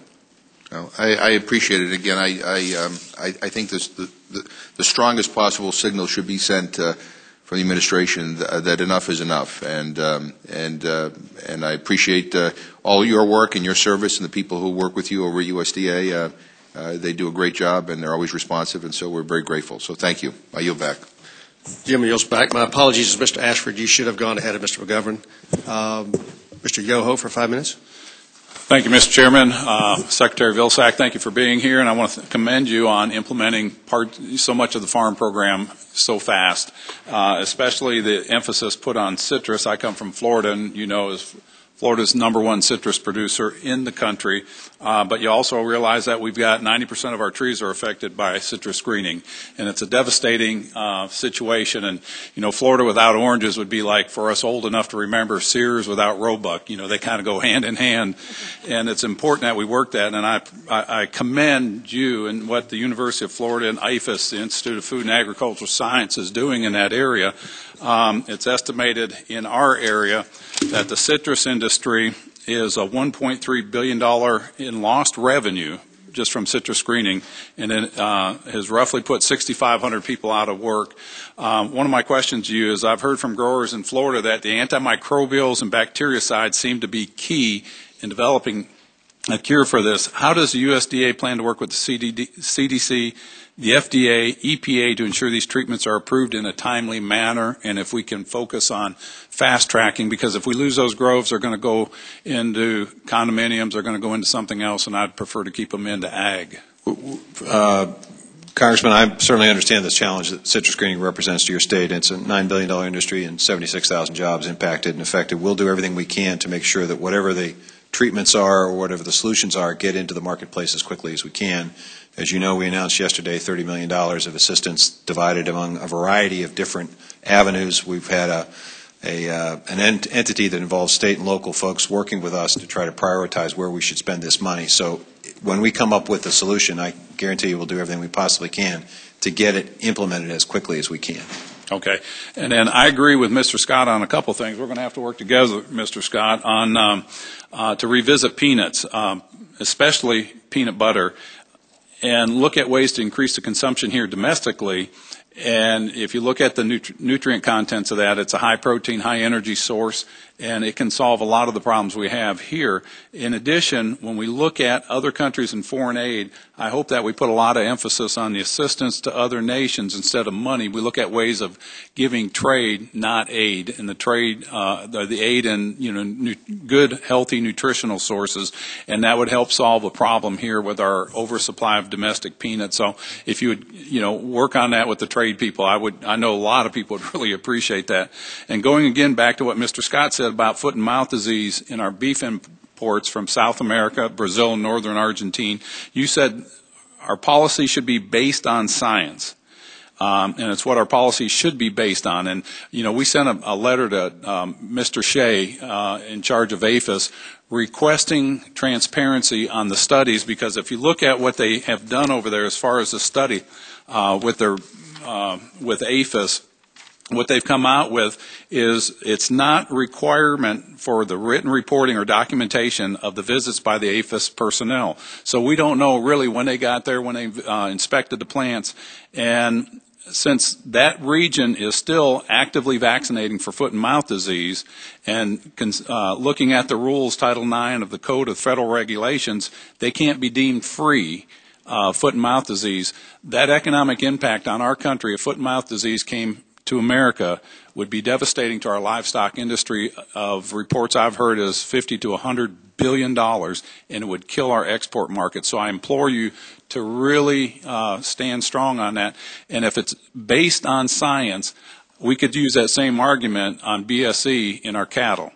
Going to other nations as far as a source of contamination, which it's not. When we've had 2 cases in the span of, since it's been diagnosed, 2 cases, and one of them was an atypical case, and we've got 330 million people here, and a lot of us are meat consumers. And I think that's a pretty good study that we don't really have a problem, but yet other nations are using that to prevent us from importing our beef. We make that case to the Chinese every single time we meet with them. It's the case we made to reopen in Japan. It's the case we made to reopen in Korea. It's the case we made to reopen in Hong Kong. It's the case we made and are making in Taiwan. So, and this is the consistency issue, Congressman. It is. You got to be consistent. You can't say to China, follow science, follow risk assessment, and then when the risk assessment and science tells us that we have to open up opportunities here in the U.S. to import, we have to be consistent. But without the transparency, that's a fair point. And we need to get that out. And the last thing is just, I hope you stand strong on WOTUS, especially with our farm agricultural down 25%, the net income, and stay strong on the ag side. Thank you, and I yield back. Jim's time has expired. Ms. Adams for 5 minutes. Thank you, Mr. Chairman. Thank you, Secretary Vilsack. North Carolina is the nation's third most diverse agricultural state, with nearly all climatic and soil conditions represented. The state is also home to a strong public university system with robust research in the agricultural sciences, and this includes North Carolina Agricultural and Technical State University, of which I'm a proud graduate twice of. The budget, the USDA budget, requests $10 million for research at 1890 institutions, and that includes North Carolina A&T. The budget also requests $2 million for facilities improvement. My question is, how will these funds translate into improvements at individual institutions such as North Carolina A&T? It's an application process where universities will come to us with plans in terms of how they could use the resources most effectively, and then those applications are sort of judged and scored. And the folks who have the strongest application, the folks who have leveraging resources, the folks that have partnerships with other universities or other entities, obviously will score higher. And it's an effort to try to complement the additional resources that are provided on a formula basis to the 1890s. Okay. My next question. When I look at the budget, and there's no new funding for STEM programs through the National Institute for Food and Agriculture, why was this program cut? And what can STEM schools do for funding through other programs? How can they seek that funding? Well, NIFA has a variety of programs. If someone has a STEM opportunity, they can participate in the other competitive programs that NIFA is engaged in. We provide hundreds of millions of dollars of competitive grants every single year. Again, I don't know specifically about the STEM budget item. I know that there was a conversation with a number of other entities, NASA, the National Science Foundation, the Department of Education, in an effort to sort of coordinate all STEM programs. So I think they were sort of put under a different heading in the budget. So the resources are still there, but there's a more collaborative process in deciding where they are spent, so that we don't have we have a more coordinated and consolidated approach to STEM. And in fact, I think the budget the President submitted actually has a 50% increase over last year for those programs. So there's more money. It's just not necessarily in our budget. It's sort of a U.S. government-wide effort. Okay. My next question, first of all, let me just make this comment. North Carolina is a specialty crop state, third most diverse array of crops, 90 commodity groups. Specialty crops include fruits, vegetables, which are fundamental to a healthy diet. The USDA Specialty Crops Grant Program is a good start to help support all of these specialty crops, which are important to North Carolina. But much more could be done to improve the yield, the variety, the drought tolerance, and nutritional value. What is the department's plan to improve research for specialty crops? Well, there's a specific specialty crop research initiative which is designed to focus on greater protection and productivity of specialty crops. It's a different part of the Farm Bill, and that is, part of that also was we had the discussion about citrus greening, and it's sort of included in that. But I believe it's over $100 million that was allocated for this initiative. So there's a research initiative. The block grant initiative is essentially money that's given to states to promote, to market, to create new market opportunities for specialty crops. It's a slightly different program. Thank you, sir. Gentlelady is back. Mr. Ashford, I apologize to you one more time. I skipped you again. You need to be more vocal or something down there. No, not yet. Ms. Walensky for 5 minutes. Thank you, Mr. Chairman. Mr. Secretary, I'm grateful that you're here today. We've never formally met, and I'm thrilled to already hear the discussion that's been going on about the SNAP program. And I will be chairing that subcommittee on nutrition, and I'm grateful for that opportunity. And we're going to take on a full-scale review of the SNAP program.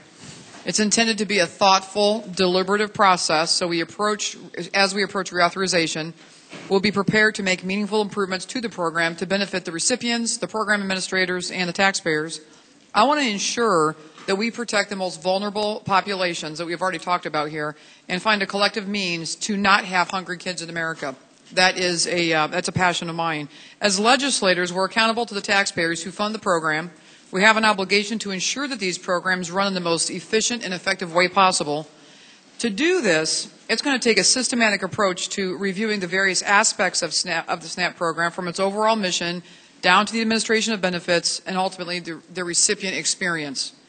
The review process will include a range of stakeholder perspectives, including current and former recipients, nonprofits, the on-the-ground service providers, states and localities, the food industry, nutrition experts, and policy researchers.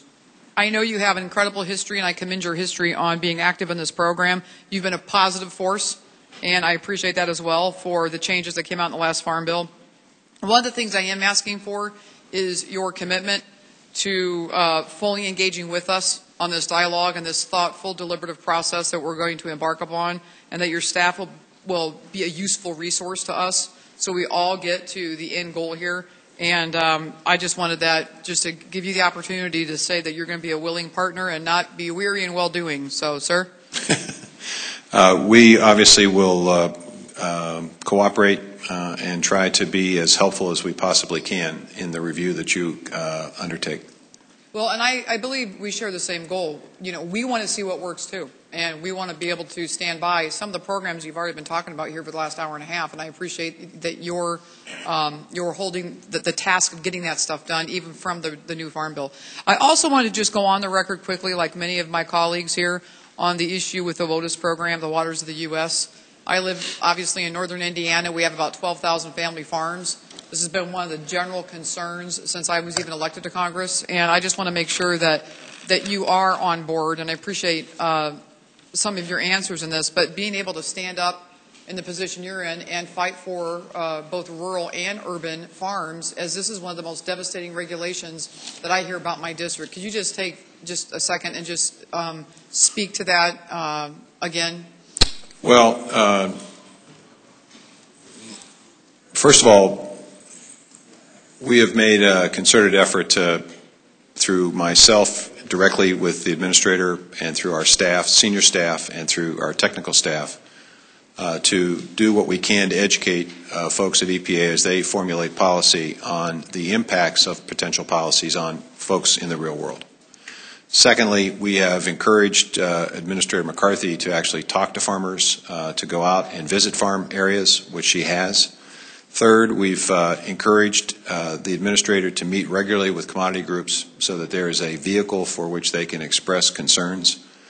And we have clearly indicated some issues that have arisen, especially as I related to earlier with ephemeral streams. And the reality is that those of us who own farmland are very familiar with those circumstances and situations, and it is a very difficult task. And so we have conveyed that. Now, it is a sister agency, and I have to respect that. And it's sort of like asking you to make sure the Senate does what it should do. Well, you can't dictate to the Senate, can you? Or you try, maybe, but true. But not very. I appreciate that, and I do appreciate the bully pulpit though you do have. I think there's a difference when you're a secretary and you have the opportunity to speak to another secretary. I would just encourage you to keep holding the line for the family farmers. They don't feel like they're being heard by this administration. So I feel like with my fellow Hoosier farmers, they feel like there's really nobody at the table arguing for them. Well, but I want to thank you for what you've done for it. If I can respond to that, there are a multitude of ways in which this department is speaking up for and defending and advocating on behalf of American farmers. We were engaged in making sure that folks across the country understood the importance of having a farm bill to them, not just to the producers, but to the entire country. We have been very aggressive in our trade promotion. We've been very aggressive in opening up new markets here locally so that big guys and small guys can coexist and prosper. This department is not very well understood by a lot of folks, and we're trying our best to make sure that everybody understands how significant and important it is. And I go out and speak to groups all across the country in an effort to try to make sure that rural America and farmers are not forgotten. I appreciate that, sir. And I was one that voted for the Farm Bill 3 times, every which way it came, every which way up but loose. And I appreciate that as well. And I want to commend you for that. But I wouldn't be doing my duty as well if I didn't stand up for Hoosier farmers today and say, thank you, and please keep them in mind. We appreciate it. Thank you, Mr. Chairman. Gentle lady's time has expired. Mr. Ashford for 5 minutes. Thank you, Mr. Chairman. Mr. Secretary, I just as a quick aside, I'm from Omaha, and when you were governor, I want to thank you for the vision that you had then in developing the riverfront between Council Bluffs, Mayor Hennepin, and Omaha. We are now seeing a 50-year vision statement that started really with your administration, and it's a big deal for Sarpy County and Douglas County and Pottawatomie County, Iowa, and thank you. I want to thank you publicly for starting that process. It's a big deal for our state. My question really, one topic is the USDA Center and or Clay Center, and I know we did ask the Meat Animal Research Center issue that was focused upon in the New York Times article a couple of weeks ago or 10 days ago or so.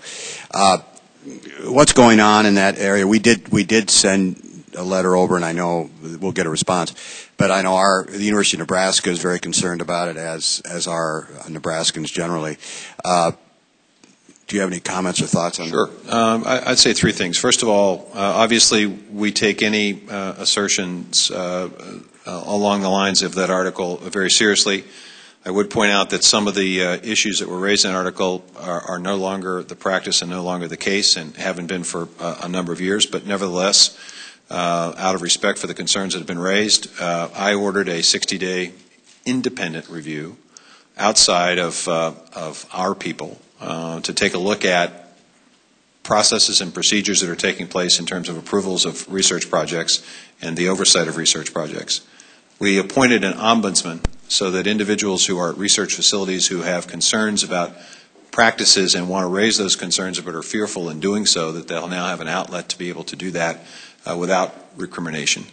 And third, after we get the report and whatever recommendations are made, we will certainly take a look at those and implement them as quickly and as effectively as possible. And then we will follow up with a more general review of other facilities in the USDA network that are involved, maybe not as much as the center is in animal research. So we are taking a look at this, we're being thoughtful about it, and we're being, I think, proactive about it.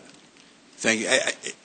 It seems there are many at the university, I think, are very concerned because they're involved to some extent at the center.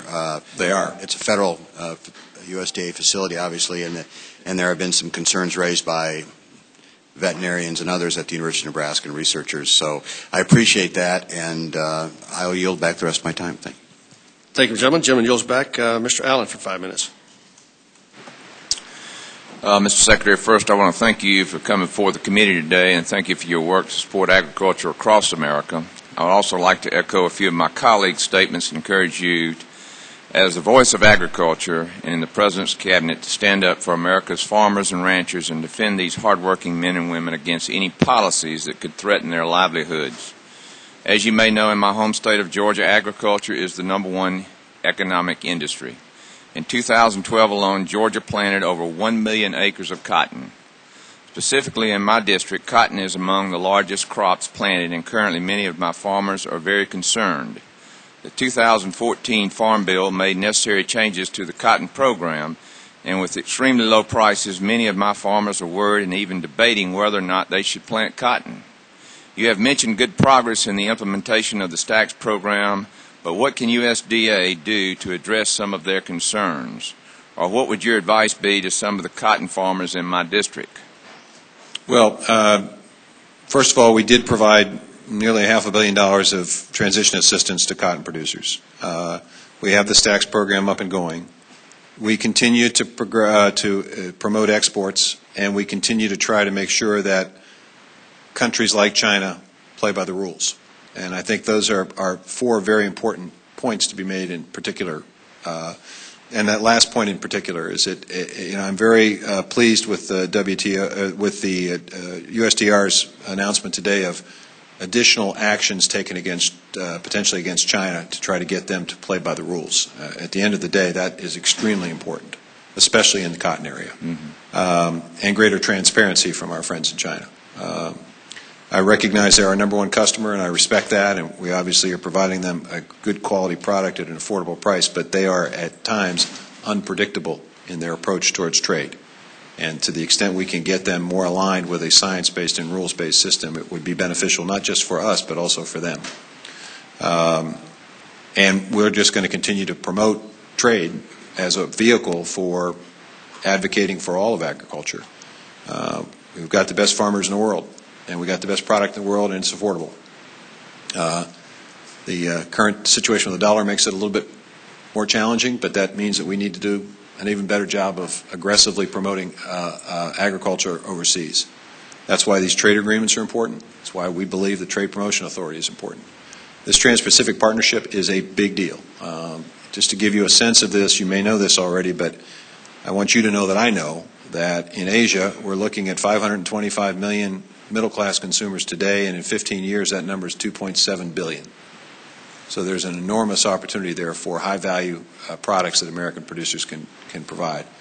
But if we are shut out of that, if we cannot conclude that agreement, it's not as if nothing else happens. China fills the void, creates agreements that's an all-Asia trade agreement that doesn't have high standards, doesn't provide us a fair opportunity, or members of the TPP negotiate their own individual side deals, at which point we're also left out. So it's, I think, extremely important long-term for your producers that we continue to promote fair, high standards trade opportunities where everyone plays by the same set of rules. I agree. Also, one of the follow-up questions, the Conservative Reserve Program has changed considerably over the last 30 years. As you know, the Agriculture Act of 2014 reduces the CRP acreage cap. What do you see as the future of the CRP program? Well, I think it's a continuation of the good work that it does. In earlier discussions, I pointed out that there no doubt will be a general sign-up, and there will be a continued focus on the continuous programs that have been popular. I do think because we're seeing a reduction in acres that we need to find creative ways to encourage CRP, and one of the creative ways that I'm interested in doing is a better coordination between NRCS and FSA in terms of this regional conservation partnership effort and CRP.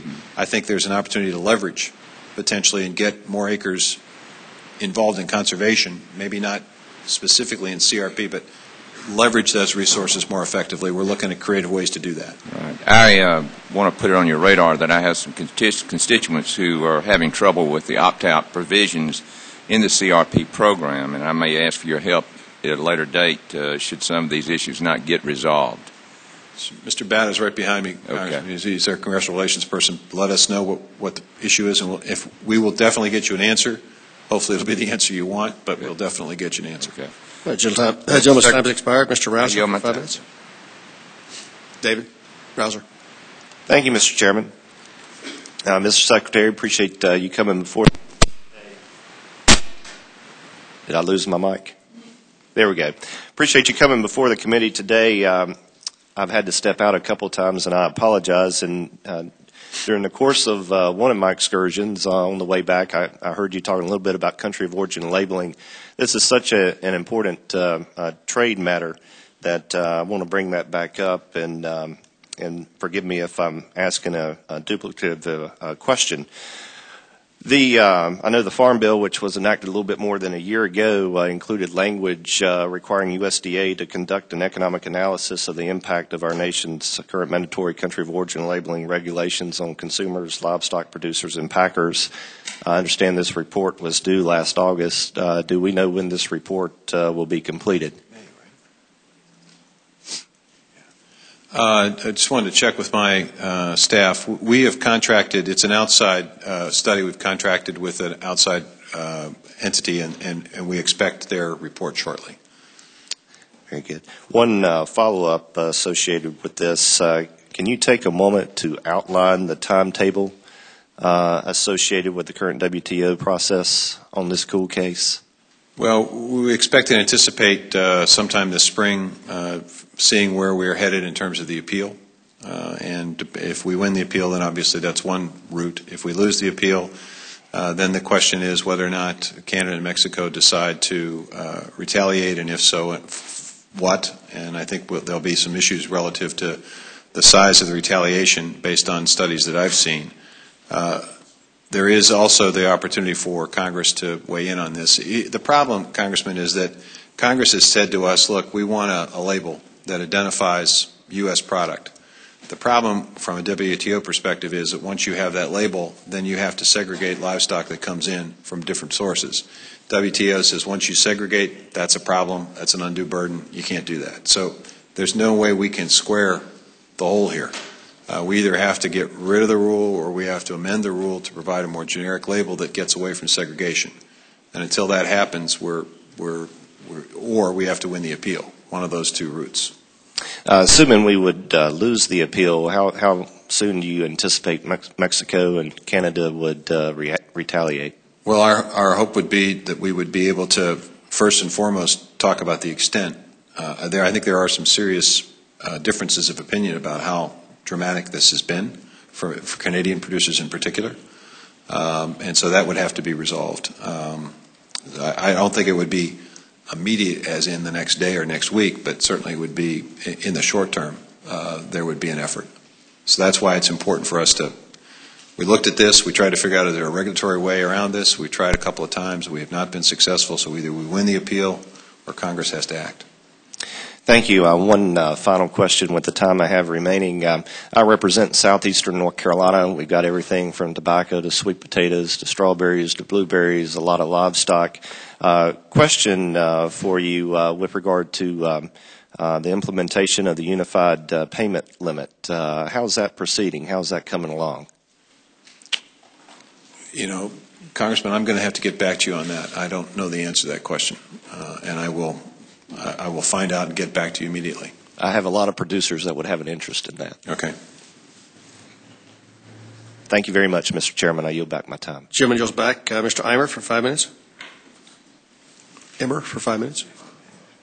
Oh, active. Sorry. Excuse I think me. in the old country it was Congressman, excuse me for just a second. I'm sorry. Yes, sir.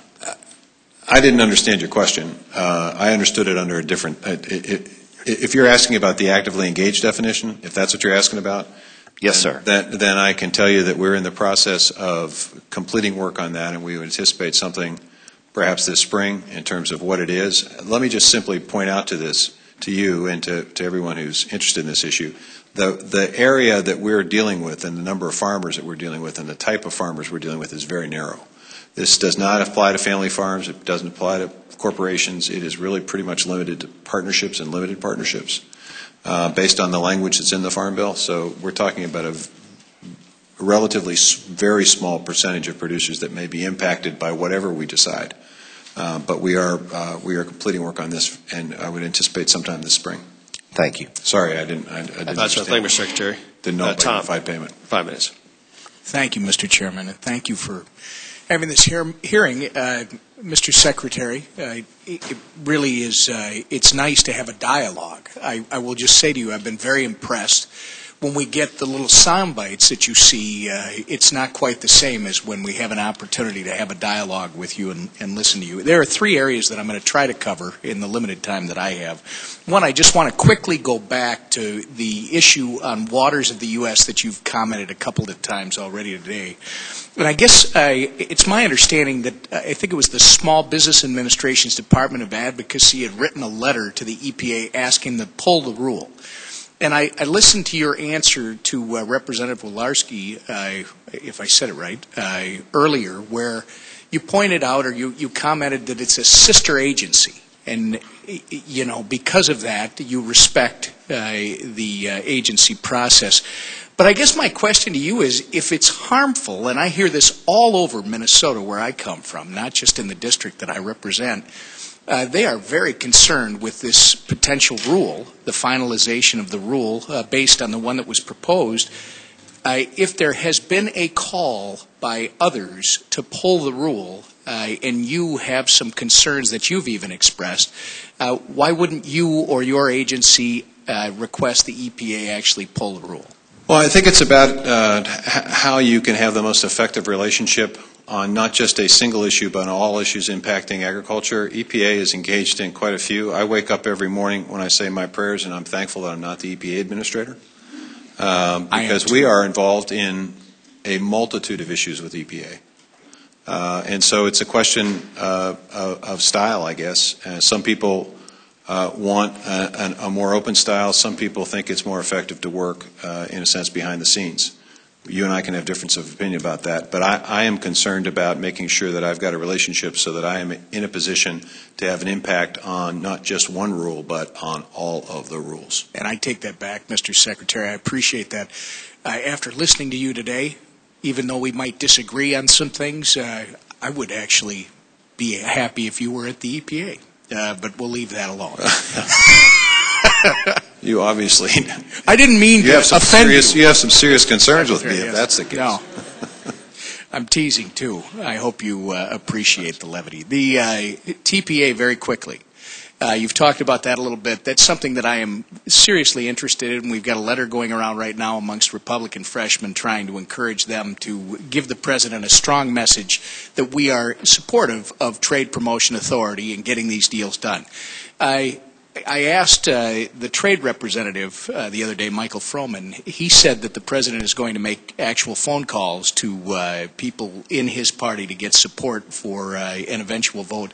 What are you doing personally or your agency to try and educate and encourage votes on the President's side? I have a list of 13 individual members, either representatives or senators, that I'm responsible for calling, and I'm looking at a couple of them as I speak that I call on a regular basis. I know I've made 2 rounds of calls. We've also created within the department fact sheets so that folks understand and appreciate the impact that trade has on their state or on their congressional district and the importance of getting this done. And we've also, obviously, in public appearances, expressed support for a strong effort on the part of TPA. Because without it, it's very difficult to negotiate when the folks on the other side of the table think that you can't actually deliver whatever it is you're negotiating because somebody else is going to have the ability to amend or modify. Yeah, I will just add, you probably already know this, but I met with some of the Canadian folks in our area the day before yesterday, and they told me the reason that they are hesitating doing anything is because they want to know that when they come to the table that the administration has the ability to do a final deal. At least that's their position. I think that's part of it. I think they're waiting to see what other deals are negotiated, and I think they're also they have an eye on their own politics, which is understandable. Well, and that's all the more reason to eliminate another excuse by taking care of TPA. Lastly, with whatever little time I have left, could you just give me a thumbnail as to how the Beginning Farmers and Ranchers Loan Program is working? Sure. Well, there are 2 aspects of this. The first aspect is roughly $18 million is allocated to a number of entities to basically create systems that impress upon young people, veterans, and others who are interested in farming the various programs that are available. The second piece of this is the loan program, the loan portfolio that we have. We do roughly 42,000 loans a year. Well over 50% of those loans go to beginning farmers. I think the budget the President proposed would be roughly 23,000 loans would be made available, either operating or ownership loans. Third, there is a new opportunity with reference to crop insurance where beginning farmers are given a slight break on premiums. And then on the last is the conservation part of it. Most of our conservation programs require match and require upfront investment. For beginning farmers, there's a little flexibility in terms of advancing conservation resources. So all of that is taking place right now.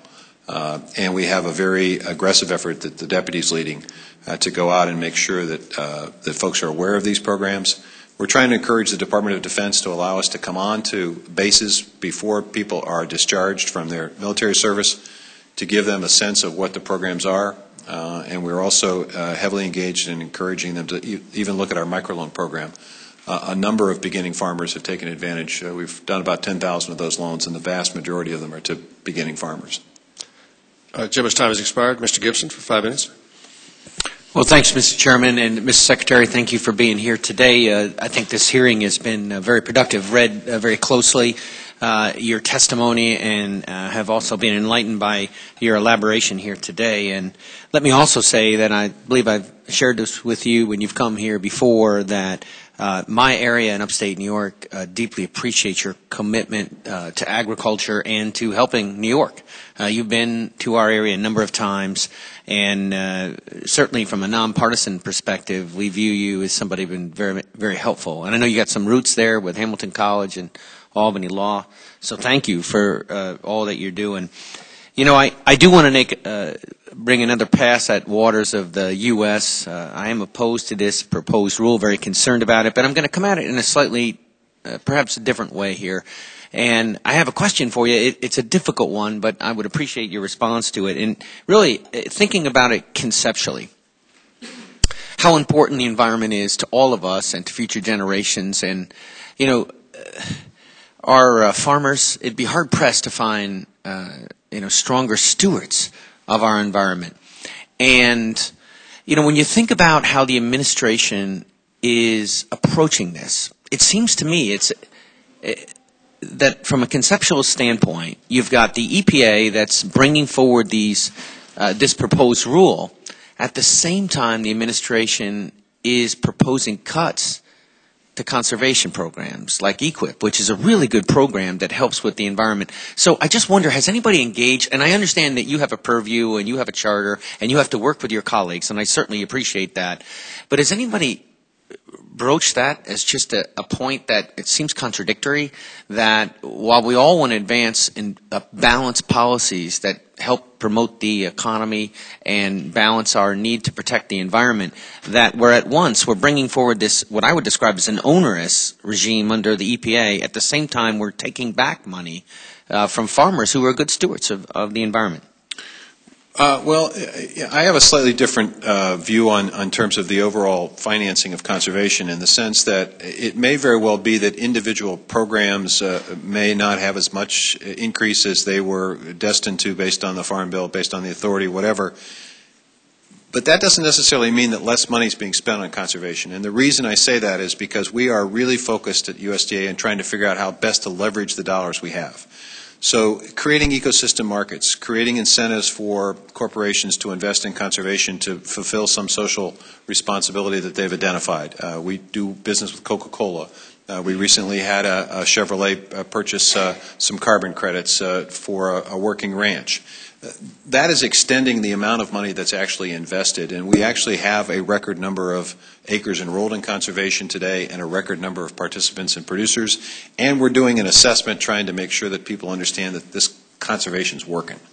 So, I understand the point you're trying to make, but I think what we're trying to do is to work around tight budgets and difficult budgets to figure out ways in which we can be creative to use the dollars we have to leverage them to actually do more work in the field. And there's a great deal of interest, and the Regional Conservation Partnership Program is reflective of that.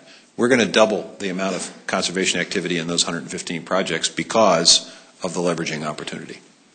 Well, I certainly appreciate those comments, and to your broader point that, how smartly we use these resources is at least as important than the total extent of investment. I agree with that point. I would also share with you that in our area, we always have, a list of folks who want to be involved in these conservation programs, and, we don't get to all those that want to use these programs. So, and I think that they've been a good investment by way of the American taxpayer dollars, and so we'll continue to work with you on this, and once again just appreciate your diligence and your commitment.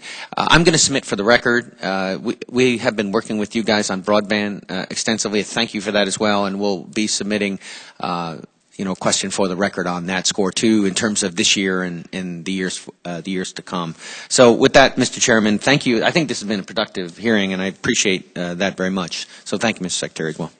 Gentleman yields back. Mr. Lamalfa for 5 minutes. Thank you, Mr. Chairman. Thank you, Secretary Vilsack, for appearing today. To echo just a little bit on what Mr. Benishek was very frustrated, as am I, on our forestry, USDA, National Forest Service in Northern California as well. You had a chance. We appreciate your visit to Trinity County a year or two ago. The neighboring county, Siskiyou County, suffered 250,000 acres plus of fire loss last year, much of that on national lands, but it also affects the neighbors as well. So, and the point you brought up, separating the funding, the emergency funding, that's something we will work on. We understand and get that. That should be a separate pot so you can do your work. But also there is the component that there is revenue generated by getting these sales out there. And when one of the forest units, all they could put out was a couple of sales for a couple loads of firewood, we're not going to get very far at that rate. So we need much more aggressive on meeting these numbers for how each of these forest units would perform. Critical importance to the West Coast, obviously coming back to the ports, has been mentioned a couple times here. We have estimates of beef sales are down $40 million for a recent period of time, per week, I think. Citrus exports, of course, a third of our citrus in California is exported. It's getting to the point where it's spoiling, and they don't have the time period to wait for this much longer. It'll take 4 months to clear a backlog. $20 million a week to the citrus industry. Almonds, we grow a lot of those in California as well, and they have a lot of containers sitting on the port docks as well as back at their facilities at home. And so this is a very real effect. We're looking at, if this gets to its worst, one estimate, $2.1 billion a day to the national economy. And an economy is trying to recover. That doesn't help much. So what I would ask you as one arm of the administration is to be really aggressive and urge your colleagues inside the administration, and I know you are, you've been talking about it, you've been working at it, but this needs to be taken to the next step because this has a devastating effect on the ag economy, all of our exports, and the American economy. So one more stat I have is that USDA released, I think just yesterday, an estimate of farm income decreasing 43% in this coming year. Sir, how much is this decrease can be attributed to either the drought in California, the western states, and or this West Coast port slowdown? Well, I would probably, I think the answer to your question would probably be better answered by our chief economist. I'm going to have him maybe a more detailed response to your question. But let me suggest that I think that the primary reason we're seeing a decrease is because commodity prices have come down across the board. This is not just one or two areas of agriculture. This is, and you would expect that because we had bumper crops. Do you see market share from this port thing being a part of that, or just not being a fill market because of droughts? Not today, but if this thing continues to linger, there is always that risk because we become a less reliable supplier. And one of the things we market to the rest of the world is how reliable supplier we are. So there is a consequence to this, which is why we meet on a daily basis and are encouraging these folks to get this thing worked out. There are two issues, as I understand it, and both of those issues, it seems to me, could be worked out if reasonable people got in a room and really were dedicated to getting it done. And I hope that they do. Let's get the reasonable people in the room then. Well, there are other issues. There's the rail issue, which we haven't talked about today, which is not as acute as it was maybe a couple of months ago, but is still something that's long-term a challenge, especially in the upper Midwest, in terms of the competition for rail and the need for rail service and the rail companies to continue to invest in new locomotives and new cars and new track and improved track. Certainly.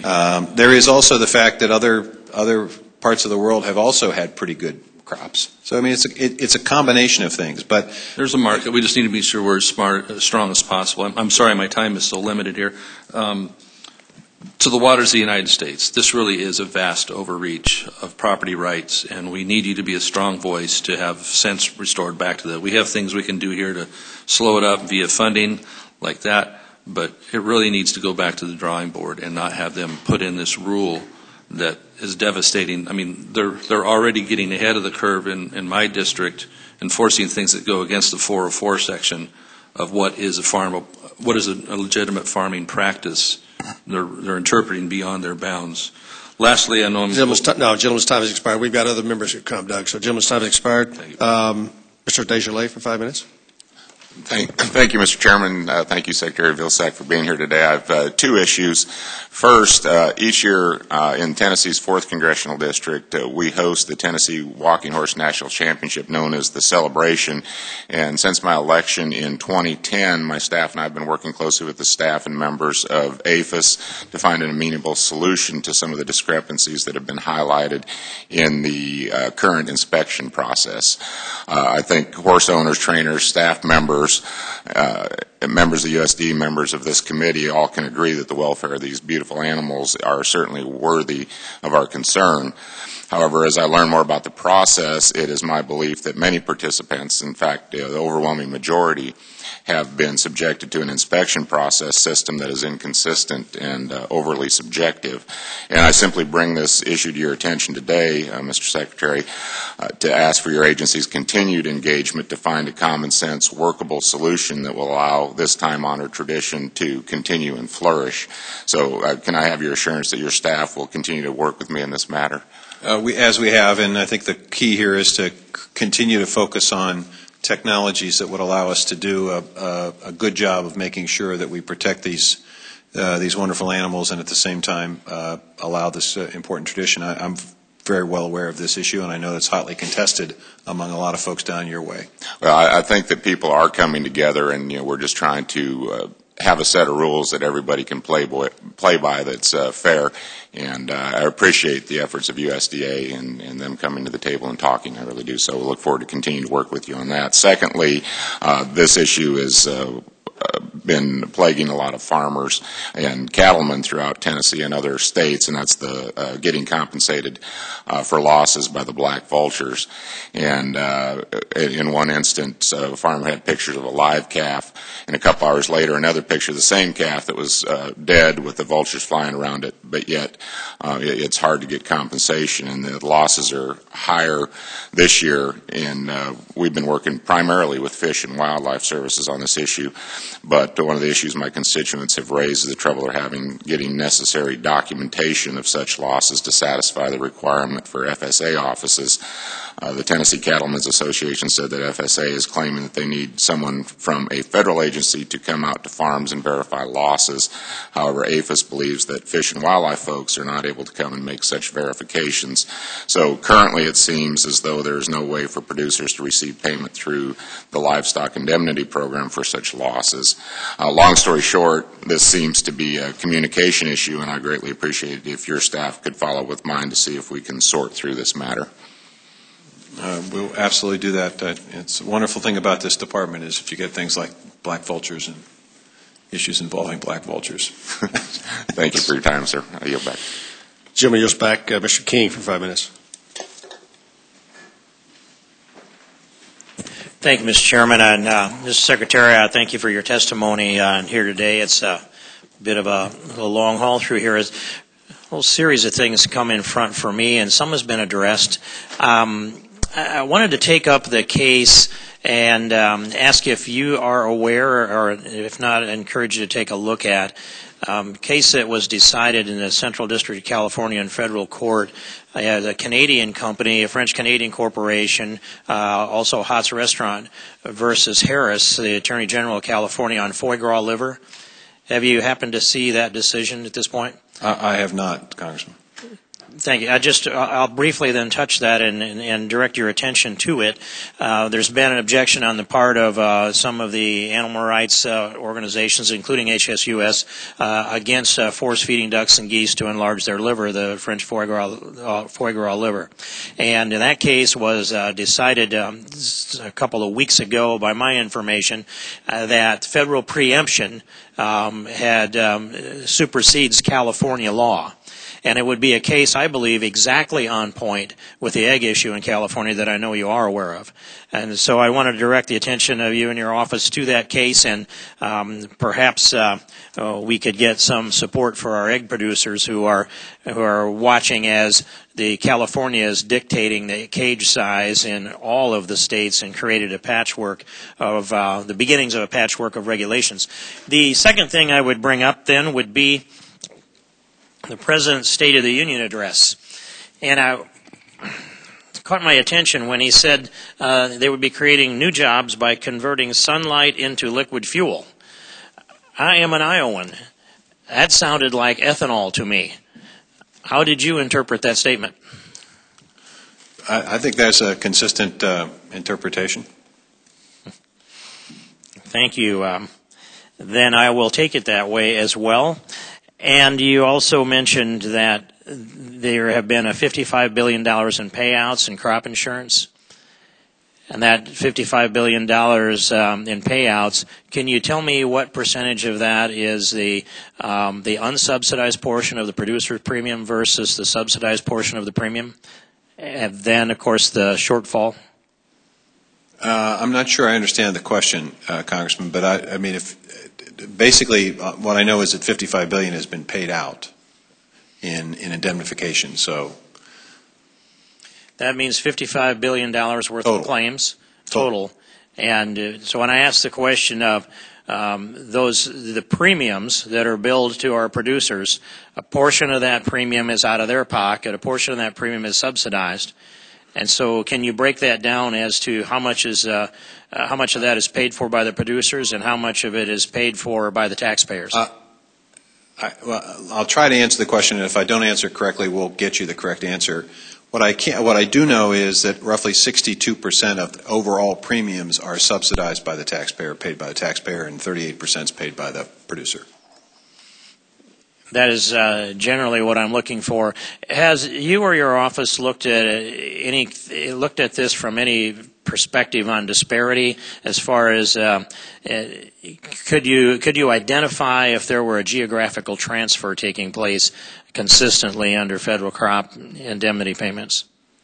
You mean, in other words, is one region of the country paying a disproportionate share of premiums and not getting much in the way of recovery versus another that's I don't know that exists. I'm fairly certain that the Midwest obviously pays a significant part of those premiums because of the commodities that are grown there. But we can certainly ask our folks to take a look at that. And you do have people that are they're the go-to people for me to have a conversation with as well?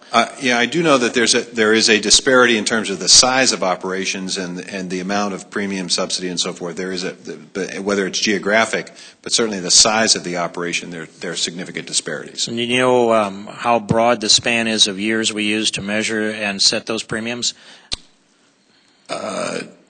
I don't know the answer to that question, but I know that we have in the past talked about 10, 15-year time frames, but that may not be what is used. I'm aware we have 30 years worth of records, and so I raised this topic, and I'd like it if you could inform my office of who my contact person should be in your department to drill into this a little deeper, if you could, Mr. Secretary. Well, I think Brandon Willis, the RMA administrator, would probably be the best place to start. Thank you, Mr. Secretary. Yield back, Mr. Chairman. Gentleman's time yields back. Mr. Newhouse, down at your forward operating base. I missed you a while ago. You're recognized for 5 minutes, so sorry about that. It's hard to see me down here, Mr. Chairman. I appreciate Let's the outpost forward. It's easier for me to see you. Yeah. We're closer. But thank you, Mr. Chairman, Mr. Ranking Member, Mr. Secretary. Appreciate you sticking it out to the bitter end here and the opportunity to be part of this conversation. I very much appreciate your answers so far this morning and look forward to working with you. Just let me say that. Let me agree with one of your earlier statements. our American farmers are some of the best farmers in the world, producing some of the best products in the world, which I've had the honor and privilege to represent in different venues. And I agree with that statement, and it truly is a privilege to represent agriculture in the United States of America. Having said that, let me add to what some of my other colleagues are talking about as far as the labor dispute we are experiencing on the West Coast ports. Being from the state of Washington, this is a huge issue for us.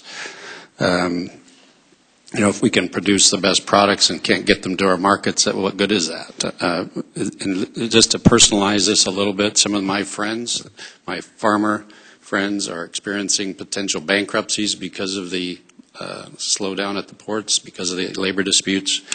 We are seeing, as you know, in Washington State, we have a record apple crop this year, which we had plenty of challenges marketing even without the labor problems.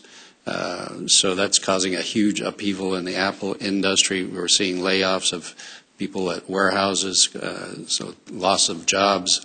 I'm seeing a tremendous loss in opportunities when it comes to marketing those apples in Asia, or some of our primary markets. We just can't get the fruit there at particular times, like the Chinese New Year, which is a huge marketing window for us. We're losing. Daily I'm hearing stories about the hardships people are facing. Organic poultry producers are unable to get organic feed grains and are at the risk of losing their certification. So just huge implications all up and down the agricultural sector. As you know, Washington State is a very, I hate to use the word dependent, but we are very involved in exports. At least 30% of our crops are exported, but on some commodities it's upwards of 90% when you're talking about hops or wheat, potatoes 40%. It's a huge part of our economy. From a little different perspective, investments in MAP dollars, certainly the Foreign Agricultural Service, trade partnerships, all those things add up to just a huge investment in this area. And so I guess my question is, how can we help you?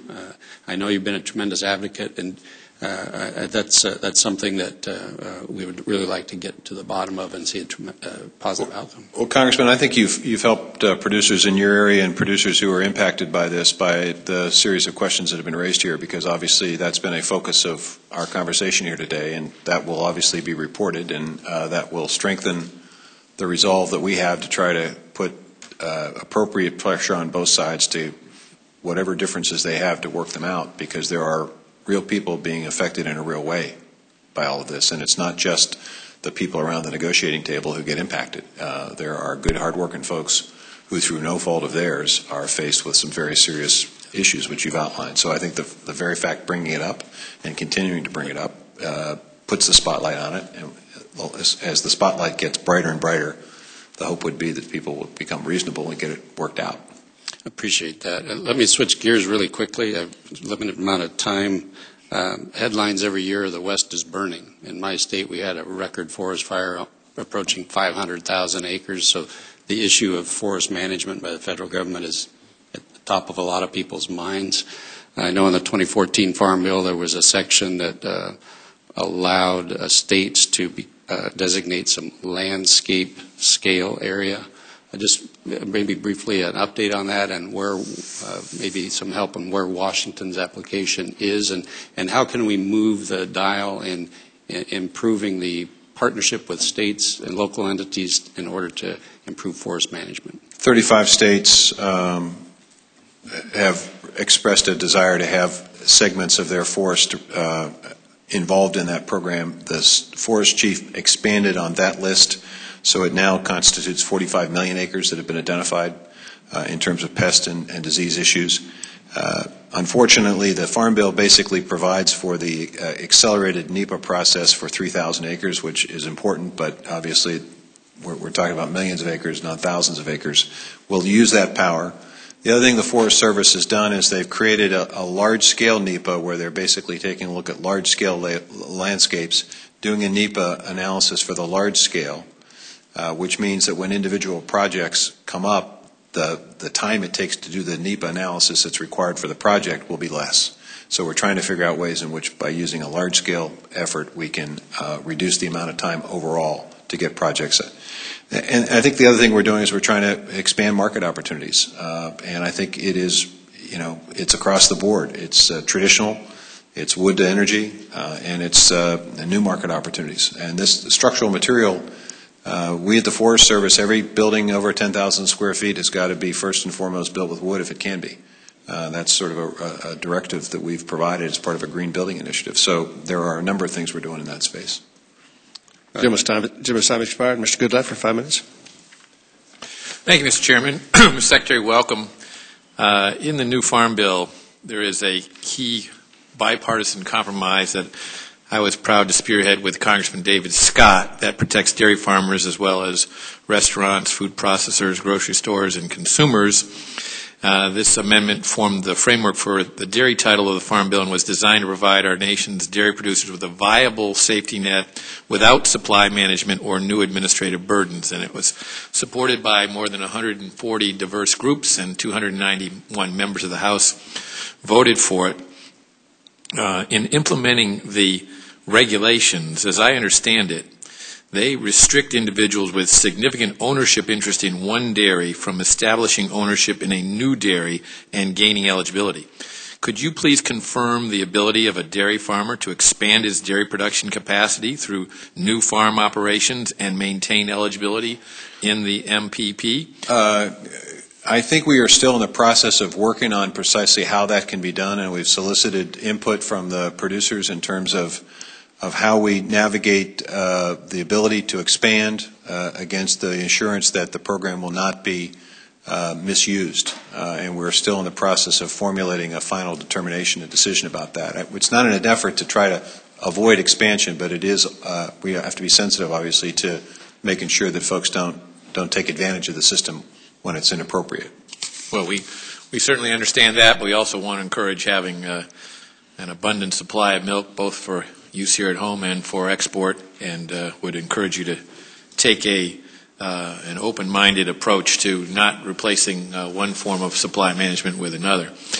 So thank you. I would also like to switch gears and talk about demand management. And that is, I am not from Iowa, as you are, and my friend Mr. King is. I'm from a district where my livestock-producing farmers do not have demand management on the chickens and turkeys and beef cattle and dairy products that they produce. And therefore, I'm concerned about the continued growth of the consumption of corn under the renewable fuel standard. According to the Congressional Budget Office, if implemented, the heightened 2017 RFS requirements would increase the amount of total U.S. food expenditures by $3.5 billion in just that 1 year, and it's going to continue to accelerate and get worse in years where there is a shortage of corn production, and in years down the road when you get closer to 2022, when the requirement is that we produce 36 billion gallons of ethanol a year. This problem is only going to get worse. So I would like to ask if you would let us know how the Department of Agriculture is working with the EPA and impacted livestock producers to ameliorate the costs of what I consider to be, an increasing number of Americans consider to be, unworkable RFS standards that seems to pit one sector of U.S. agriculture against another. Well, you and I are going to have to respectfully disagree about this, Congressman. We always have. I don't know. I'm sure that you're not surprised by that. And the reason why I feel as strongly as I do on the other side of this is because of the productivity of American agriculture. Corn production has increased significantly. I remember practicing law in 1975 with my father-in-law and doing income tax returns, and producers were planting in my state about 16,000, 17,000 seeds per acre. Today, those very same producers on that very same land are actually utilizing somewhere between 30 and 40,000 seeds per acre. The technology has allowed us to grow more. So in terms of the percentage of corn that's being used for production of feed and food and exports, that hasn't changed. The excess is basically going into production of ethanol. Secondly, when ethanol is produced, it's not just ethanol, it's also co-products and byproducts, as you well know. And the DDGs are a feed supplement that's pretty significant and represent roughly a third of everything that goes in to the ethanol production. And then finally, we're obviously gravitating away from an over-reliance on corn towards corn stover, towards woody biomass, towards perennial grasses. And there are plants now that are up and running and working towards commercial-sized operations where you're not going to have... Mr. Secretary, reclaiming my time, which is running out, I don't disagree with the ability to produce fuel from a wide variety of sources.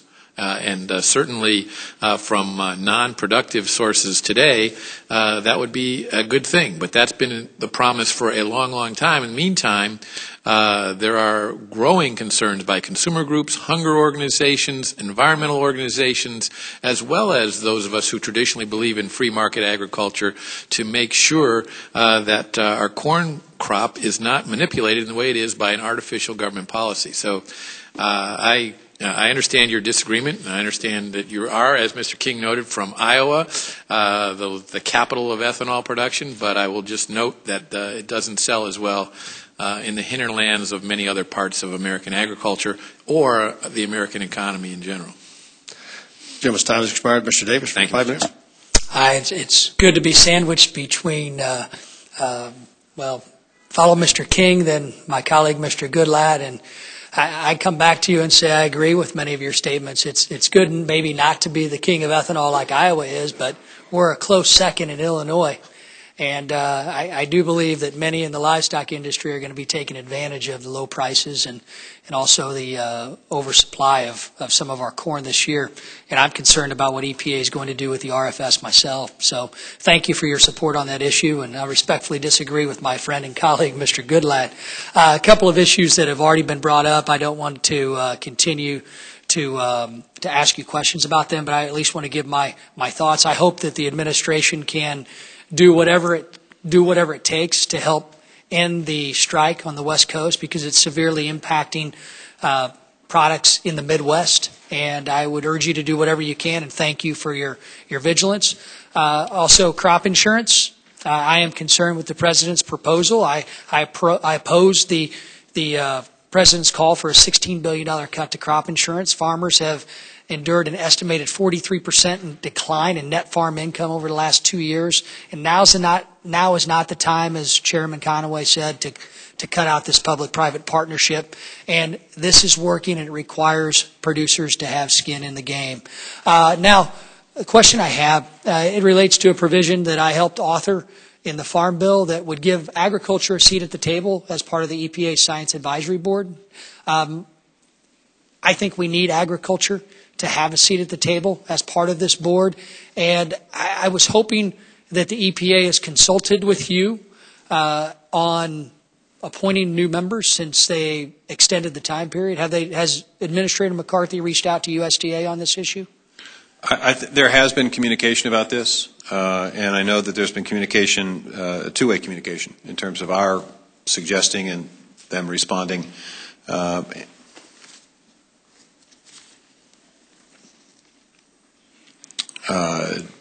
Just been handed the application period is extended to March 30th, and they have focused on a variety of agricultural expertise that they're looking for. So great, but they've reached out to you, and you guys have been in communication. That's great. Thank you. I'm actually very glad to hear that. I reinforced last week to Administrator McCarthy, Mr. Secretary, the congressional intent of this bill, and I would hope the USDA would agree with me that we want somebody who's not just an agricultural scientist to be a part of this board. We want some real-world production agriculture experience, and I would hope that you would take my congressional intent to the administrator when the decision is made. So thank you very much for your your time there. Now, the issue that I always talk to you about, school nutrition. I wanted to thank you for putting out the guidance memo for the exemption that our schools can apply for if they show hardship for the whole grain requirement. And also, I want to thank you for implementing the freeze in current sodium levels until science can further back up target levels, which would be shown to benefit the health of children. In your view, how are the schools going to be able to benefit from these provisions, and do you support efforts to continue providing this flexibility? Well, throughout this process, we've indicated a willingness to be flexible as circumstances dictated. I think we're very excited about the opportunities that we're pursuing with our Team Up for Success initiative, which is designed to mentor and pair up school districts that are having a difficult time dealing with the new requirements for whatever reason, with school districts that are similarly situated, similar size, similar geographic location. There was a day-and-a-half seminar that was done down at Mississippi, University of Mississippi. We sort of piloted this notion. It was very well received, and so we want to see if we can continue doing that. We obviously want to continue the Smarter Lunchroom grants and the school equipment grants and the other financial resources that we're making available. So it is a combination of a variety of things, and I think that's why we're seeing general acceptance, notwithstanding some of the concerns that have been expressed by school districts and by students. A recent survey showed 70% of elementary students and 63% of high school students were okay with what's going on. So, when I was governor, I would have died for a 63 or 70% approval rating, and I suspect members of Congress would too.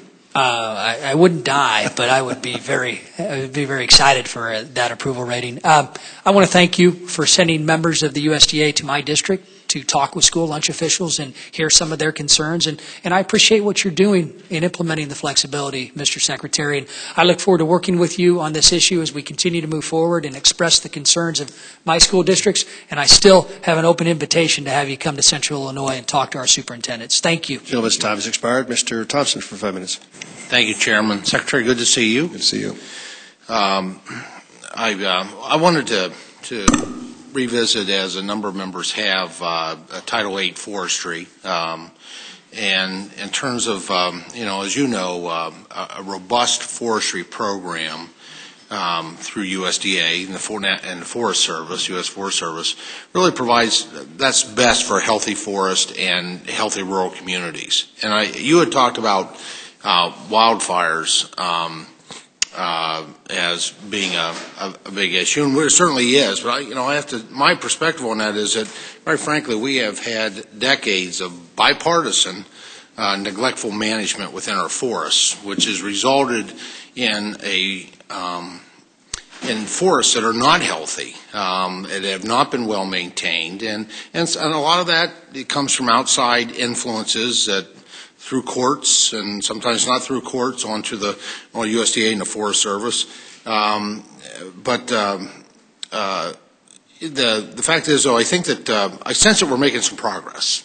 And let me just say, and I want to thank you for you talked about the 230 wood energy projects. I think that's a part of what we're putting together to make progress. But we've got a long ways to go. And what I'd like to do is work with you and the subcommittee that has a chair that has once again responsibility for forestry and conservation to look at that. How do we continue that transition, going from burning money, and that's what we do when we don't properly manage our forests, to making money, to growing money. And I think we know that we can do that because timber is a commodity. It's an ag commodity. And I'm pleased with the things that we're doing. You've talked about, and as I have, about the construction, multiple stories. We're creating market demand, and that is really good. So there were a couple tools that we did give you that you didn't address in the testimony that you submitted in the forestry title, and I just wanted to touch base on them. I think these are additional helpful tools to help us in that transition, because if we properly manage the forest and get close to the renewable that yield rate, we will reduce forest fires. I mean, wildfires. We never totally eliminate them, but we will reduce dramatically. And taking money away from marketing and selling timber only compounds wildfires. So I think we really need to step back and look at that.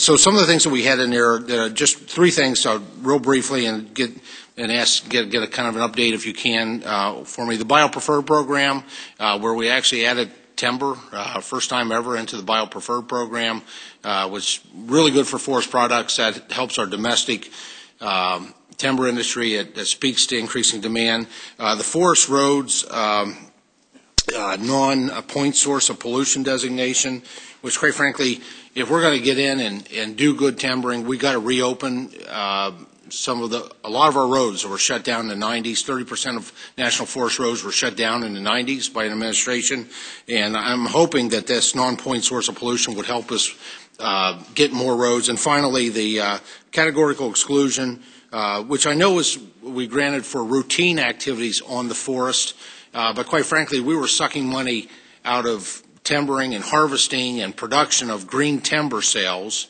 Stewardship contracting is good, but it's the green timber sales that really makes the most progress and helps our communities financially in rural communities. So the categorical exclusion for routine activities, I hope, will help strengthen the budgets. In the end, we won't be taking monies. So those are at least three tools I think we provide in the Farm Bill. Just real briefly, I didn't know if you had any update on any of those three. We are moving forward on the BioPreferred program. In fact, I've got this on the list that I asked our folks on a monthly basis about what kind of progress is being made, and I think we're looking at guidelines for designating those entities sometime summer to late summer. Great. I'm trying to draw back in my mind the issue of roads, and honestly, right now I'm having a hard time remembering what it was I know about this. Well, the courts were pushing this into a point source pollution designation, which means we wouldn't be able to get in to do access to natural resources of the forests. I'll have to get back to you. I think there has been progress on that, but I want to make sure that I give you the right answer on that. So I'll ask staff to get back to you. On the categorical eligibility, we definitely have moved forward on that. We've designated areas where that can be used, and we are looking at not just the 3,000 acres that are involved in that. We've got, as I said, 45 million acres. Correct. To your point earlier, there's plenty of blame to go around here. This is not about blame. It's really about what do we do about this situation. Where do we go in the future? And so we are aggressively using this, and we're aggressively looking at ways in which we can comply with all the requirements and evaluations and assessment requirements, but also get this thing moving. Well, I look forward to working with you as we transition away from burning money to growing money. So thank you. Gentleman's time has expired. Mr. Secretary, I had a second question I wanted to ask you real quick. The Dietary Guidelines Advisory Committee is rumored to be wanting to eliminate red meat from our diets as a part of those guidelines. I guess, coming from cattle country, I'm a little fired up about that. That whole panel, I hope, is focused on nutrition science as in terms of developing those guidelines. Can you talk to us a little bit about the fact, do you have all the authority? It's a joint responsibility with HHS. Do you have all the authorities you need to insist that it's nutrition science that drives that train? Yes, and I think the operative word of your question was rumored. That's just not the case. Well, whether it's reducing size of portions, all those kind of things, it's an important issue. As it relates to well, first of all, these are recommendations which the Department of Health and Human Services and Department of Agriculture are free to accept, reject, or modify based on ultimately the decision making that we are responsible for. Secondly, these folks get together, they look at literature review of the latest science. It's supposed to be driven by science, and it needs to be driven by science. There's a lot of issues that have to be resolved yet. This is by no means finalized. Okay. And then last but not least, I would be surprised if the recommendations relative to meat are fundamentally different than they were in previous guidelines. Okay. Can you give me a sense of what the timeline is and the steps between here and that final recommendation and report, whatever it is that goes on? I think that we will be getting the guidelines, the recommendations rather, very soon, within a matter of weeks, if not days. Then our team basically begins the process of working collaboratively with HHS and they're the lead agency in this go-round. Sure. I would anticipate and expect by the fall to early winter we would have whatever the recommendations the guidelines are going to be. All right. Well, again, we've mentioned the science-based decision-making process, and nutrition science ought to drive the train, and not sustainability or environmental things or other things like that. It ought to be nutrition-based science. So I appreciate that. Mr. Peterson has one more question. Thank you, Mr. Chairman. When I was out, I apologize, but I was talking to our state DNR commissioner, and he reminded me. This issue where the court stop the wolf management system in Minnesota, and Wisconsin, and Michigan. Hopefully the Fish and Wildlife is going to appeal this, although they have not told us, and it's got to be done pretty quick, so whatever you can do there. But his concern is that if we turned over the management to the state, and they were using that system to trap and hunt the wolves to keep them in line. Now that they have been put back on the endangered species list or whatever they've done, their concern is that there's no funding for the Wildlife Services situation in Grand Rapids. Apparently, you had $500,000 in your budget for Wildlife Services for wolf control, and you transfer that, I guess because there wasn't a need anymore or something. And so his question is, in light of what happened with this court case, is there going to be a way that we can get money back into Wildlife Services to deal with this? There was a little over $700,000 that was essentially taken out in the FY11 budget process.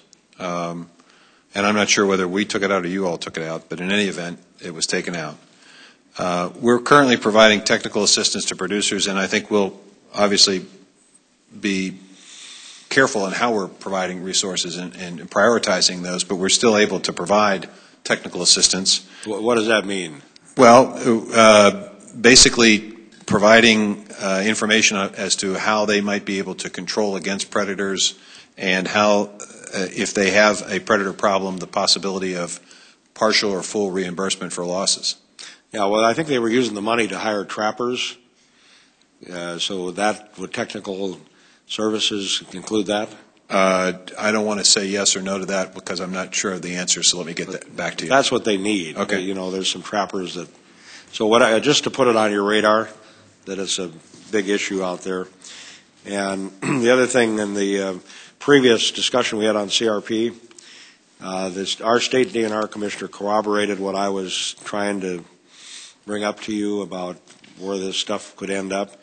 So I would request you, if you could have your people talk to the state, because they had a big summit out there on CRP, and they've got some of the same concerns that I have. And if you could have your people visit with them, and I think they've got some good ideas about what maybe should be looked at going forward. This would be the DNR in Minnesota? Is that yeah, okay. State DNR, yeah. Okay. So, thank you, Mr. Chairman. All right. Doug, the Secretary's got a meeting at 1, so be very brief. Yes, sir. Thank you. I didn't know I'd get another shot, so one more time on the drum with Waters of the United States. What we have is a pretty clear, pretty sensible 404 exemptions on what a farming activity is with regard to plowing, disking, land planting, things like that, and that's what's not being interpreted well, I think, to reasonable people. So we really need your strong voice in those discussions you have with fellow secretaries and in the administration. Really need that help on that, because they're doing it to us up in the district at home.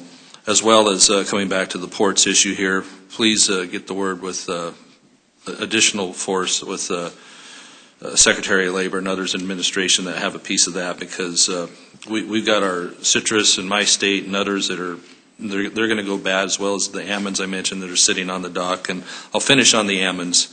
I slipped you a note in case I didn't get a chance to talk to you again on that almond exports to Pakistan, and then there's a lot of funny business going on with that, and how they're also getting pushed in through India without our tariffs, without our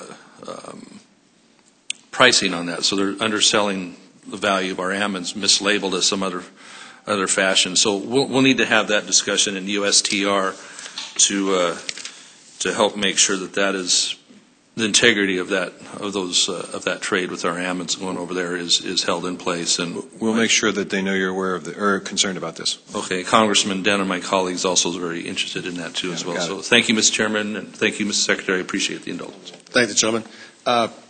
Ranking Member, you have a say. Mr. Secretary, thank you so very much. I want to reiterate what I said to begin the meeting.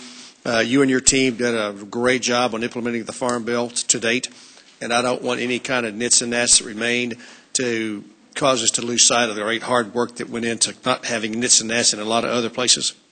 But as we go forward, there will be some things that we'll need to have conversations with. But I want to thank you and your team, Brandon Willis over at RMA as well, for the work that they did on getting us to where we are today. And we shouldn't discount all that other hard work that kept it from being a problem should we have anything that are going forward. So thank you for your views today. We all share a keen interest in a vibrant rural America, and it's based in production agriculture at its core. And so we all share that goal, and I appreciate you being here today. I appreciate the working relationship that I think we've had so far and that we intend to have in the future. Thank you, Mr. Chairman. I appreciate the opportunity and certainly look forward to working with you in the committee. All right. Under the rules of the committee, the record of today's hearing will remain open for 10 calendar days to receive additional material and supplementary written responses from the witness to any question posed by a member. This hearing of the Committee on Agriculture is adjourned.